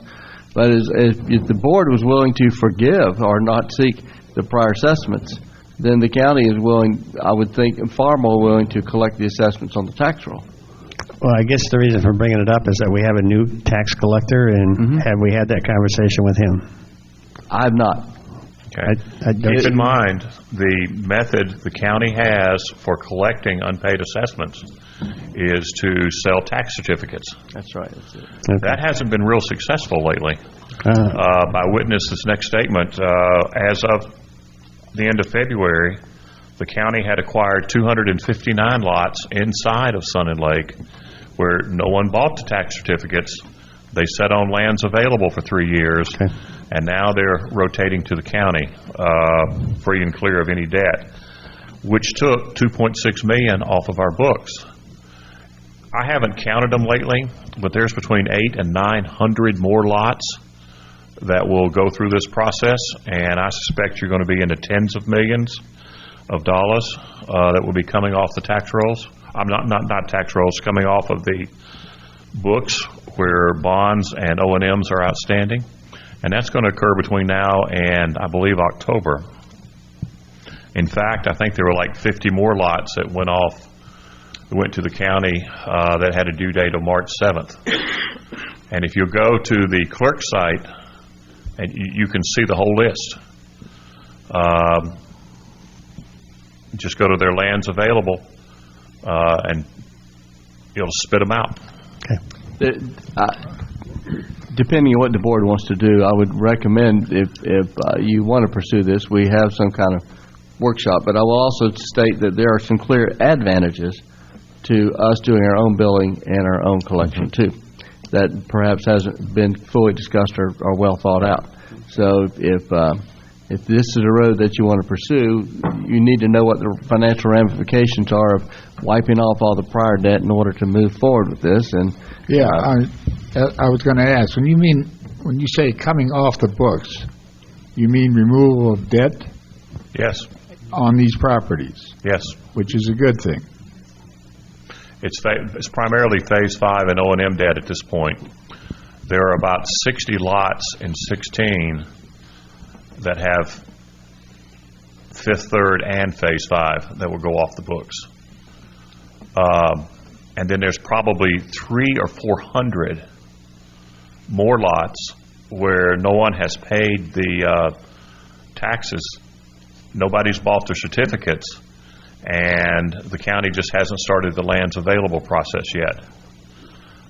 So you've got several hundred more lots just in Unit 16, and probably close to 125 that have yet to go through the lands available process. But once they clear up all of the privately held tax certificates that are going to tax deed now, I fully anticipate the county would come in and start going through the process of doing that again. Okay. This summer. I would also state that, in my opinion, the Board of County Commissioners is not really up to speed fully on what this project is all about and what's going on. Maybe they are. I'm not saying they aren't. Mike thinks that perhaps they are. So this is going to be a big issue, and I'm not sure the end of the coordination between the district and the county has yet occurred, because there are matters that need to be addressed. And Mike, how do you see this in terms of a development strategy? Well, I'm about to get there. I can tell you, I think the county commissioners know more than they're probably discussing publicly, and that's based on private conversations I've had with Chairman Hanley. He's well aware of what's going on out here. And he understands the impacts. He also understands the difference between west of Cortez and east of Cortez. So I just think they're wrestling with, how do we approach this? I had a development group come in yesterday, some folks I know from Palm Beach County who have an interest in probably a couple of hundred lots here. And I explained to them the whole escheatment process, the whole real estate process, the whole Fifth Third process. And I would not be surprised if you don't see them come back in the future. So there's properties out there to be acquired. I think it's as much a timing issue as anything else. You've got, I'm going to guess, well over 100 lots in 16 and 25 that I think are the prime development lots that the county will have clear title to. And it would not be surprising to me to see the county sell those in bundles of 10, 15, 25, or whatever, to try to generate the price or get the price to go up. These will be some of the first properties the county has had. Keep in mind, the reason they've got them is nobody thought they were worth a tax certificate. Nobody thought the properties had much value. So what they've been selling is pretty low value property. But when they get into 16 and 25, I think you'll see the pricing going up. And I think we can make a pretty good argument to the county that they should be selling at least those properties and stimulating development in here. And then when that happens, the clock starts ticking on assessment payment again and county tax payment again. Well, that's what John was alluding to just a few minutes ago. Right. That was the nature of the conversation. Personally, I think when once this debt is wiped off, which has been the impediment to the development, once the debt is wiped off, that the county has some very marketable properties, and in my expectation, much as Mike has alluded to here, when the word gets out, there'll be a feeding frenzy for these properties. That's what I believe, at the right price. Right. Any more general manager just comment? a couple of things. the hog activity has really picked up. I had a guy in the office yesterday that lives out west of Cortez that had his yard destroyed. We've got several trappers in here trying to catch them. One guy works off horseback's gotten 7, so I give him kudos for that. And believe it or not, the county EMS site is still on track. Next move is for county to send us a site plan, get it surveyed, and get that moving.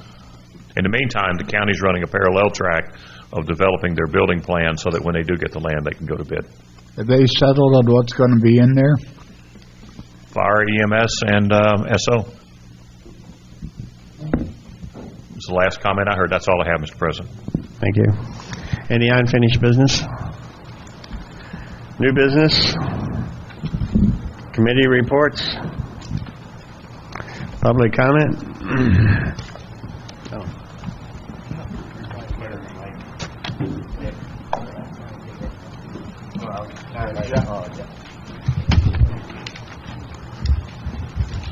I just wanted to make a comment on this opinion, and its first line says, "Your opinion matters." I would suggest you cut it in half to satisfy the for and against.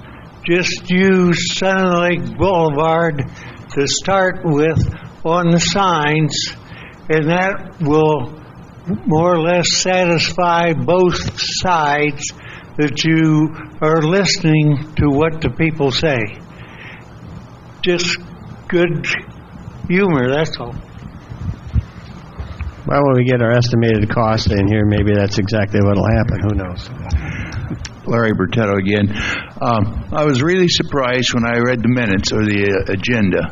And of the 14 years that I've been here, it's the first time that I've actually seen a contract for the general manager. So whoever wrote it or responsible for it, I commend you, because it's all out there for anyone, everyone to see what's all involved. Most of the time they went to a little huddle and they voted yes or no, and that was the end of it, and people basically couldn't ask questions. So this was a good, very good of the board, whoever did it, to do that. I want to compliment you. It was mentioned real early that now that they got the approval for, I'll say the north side, and you got the state's approval or whoever approves that, does that mean that you're going to work on the entire section of Ponce de Leon to clean that up, as we commented on more than 2 years ago? That wetland, which is, I believe, number 272, is a complete... Pardon me? I can't understand you. I said that wetland, which I believe is wetland 272, is a complete... It was or wasn't? Wetland. You said wetland. I said that wetland is a completely... If I could interrupt here, I couldn't go to the last meetings because I was in surgery, but you don't hear comments by many people that comment coming across the public address system, and you can't hear it. We're working on that problem right now. That's why everybody's holding their mics up to their... Okay. So I'm still don't understand what you're saying. Your mic's not working real good. It's kind of... Yeah, the volume must be really low on it. Yeah. I'll speak up. The wetland that you're talking about, I believe it's either... I think it's a wetland 252. That is a different permitting process. That's something we're working through. You have to understand different agencies, and we had Water Management District in the office about a month ago, trying to get them to streamline which agency is going to maintain, I guess, permitting rights over these individual wetlands, because typically in a development of this size, Water Management District will have purview. But that is not the case in here. In Sun Lake, the wetlands are actually governed largely, and there are exceptions to the rule, by DEP. And even though they're both state agencies, they both function and view things differently. That particular wetland is not addressed in this permit, but we are working on that one being addressed. And it's not part of this north end drainage project either. I guess I get confused because over 2 years ago, I heard where we're all waiting on these people, and then now we still don't have an answer. So, One is a construction permit, one is a maintenance permit, and they're two entirely separate permits. We have the construction permit. We're still working on the maintenance permits, which is what you're asking about. I'm going to say it's not even a permit in as much as it's a redrafting and reconfiguration of the what's called a management agreement for conservation easements. The way conservation easements are... Let me ask you this question, and then we cut out the rhetoric. When's the last time you talked to them about it? Which particular wetland? About what does it say over by hole number, whatever it is on the golf course, all those vines and everything that's been cleaned out. When was the last time that you talked to someone responsible to get that change? I mean, I've heard a lot of rhetoric over 2 years. When was the last time you talked to someone? It's been within the last 90 days. Could you send me documentation of that, please? It was a phone conversation. I'll be glad to send you if we can. I like to see what we've had. Thank you.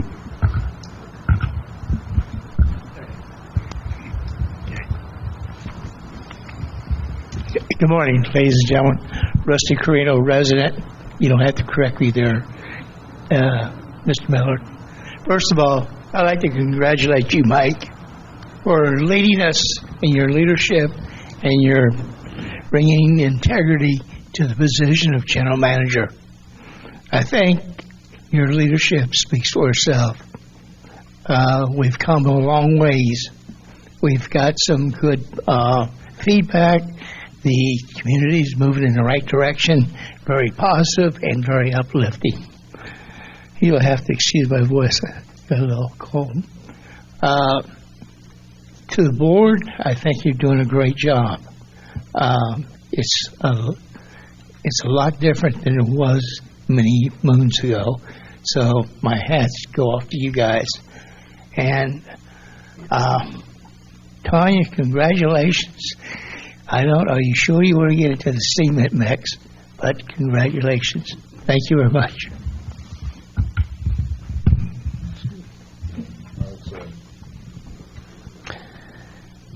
Any more public comment? Back to the board. Discussion to and from the board. I got a couple things here. I was informed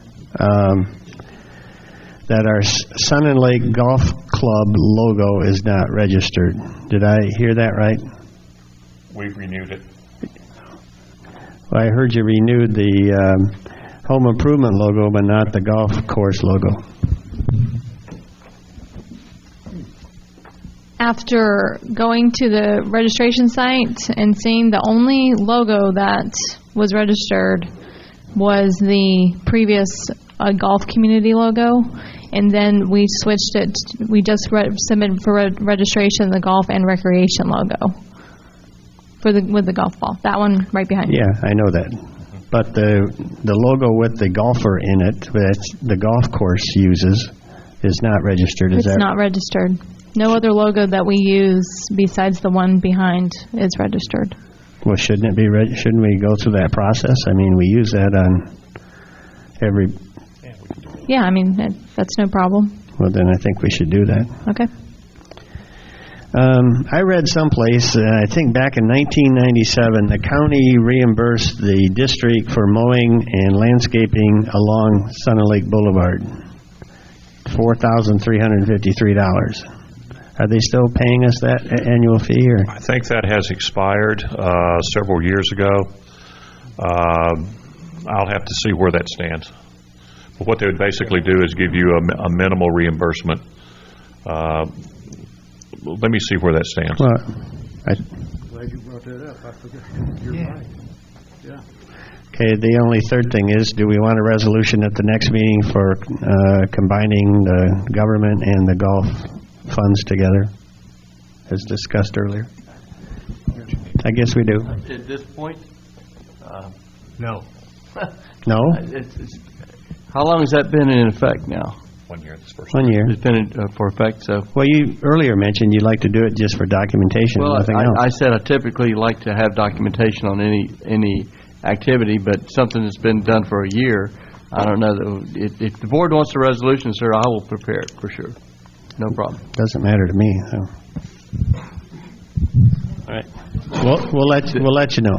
We do have minutes, and the minutes reflect the board action, so it's Okay. clear that it All right. was officially taken. There's just no resolution for it. Okay.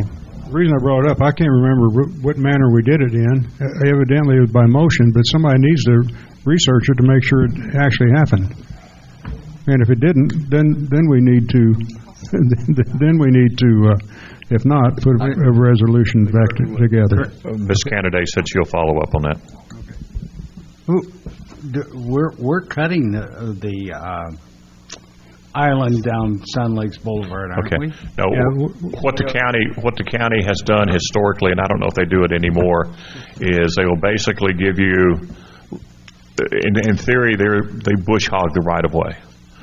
So in lieu of running a bush hog through here once a month, they'll give you so much money to do it on their behalf. And that's in very simplified shorthand what the agreement was about.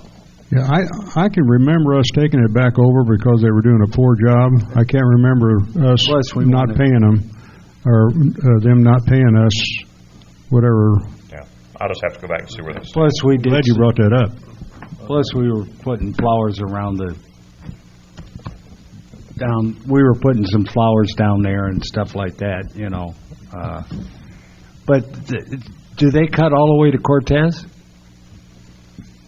I'd have to go back and check. I thought. Isn't that all county all the way down to Cortez? Mm-hmm. We do it. It's all the way to Balboa. Yeah, it's a county road, but I think All we the way cut. to Balboa. We actually run the bush hogs down Sunny Lake west of Cortez.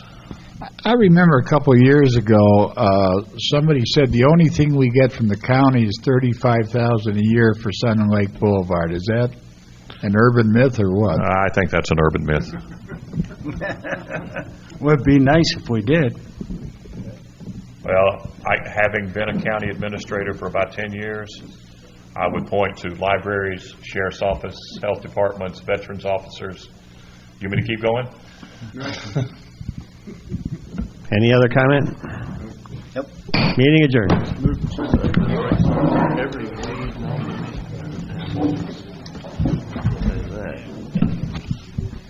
I had an uncle one time that had the bush hog franchise. I'll see if you bring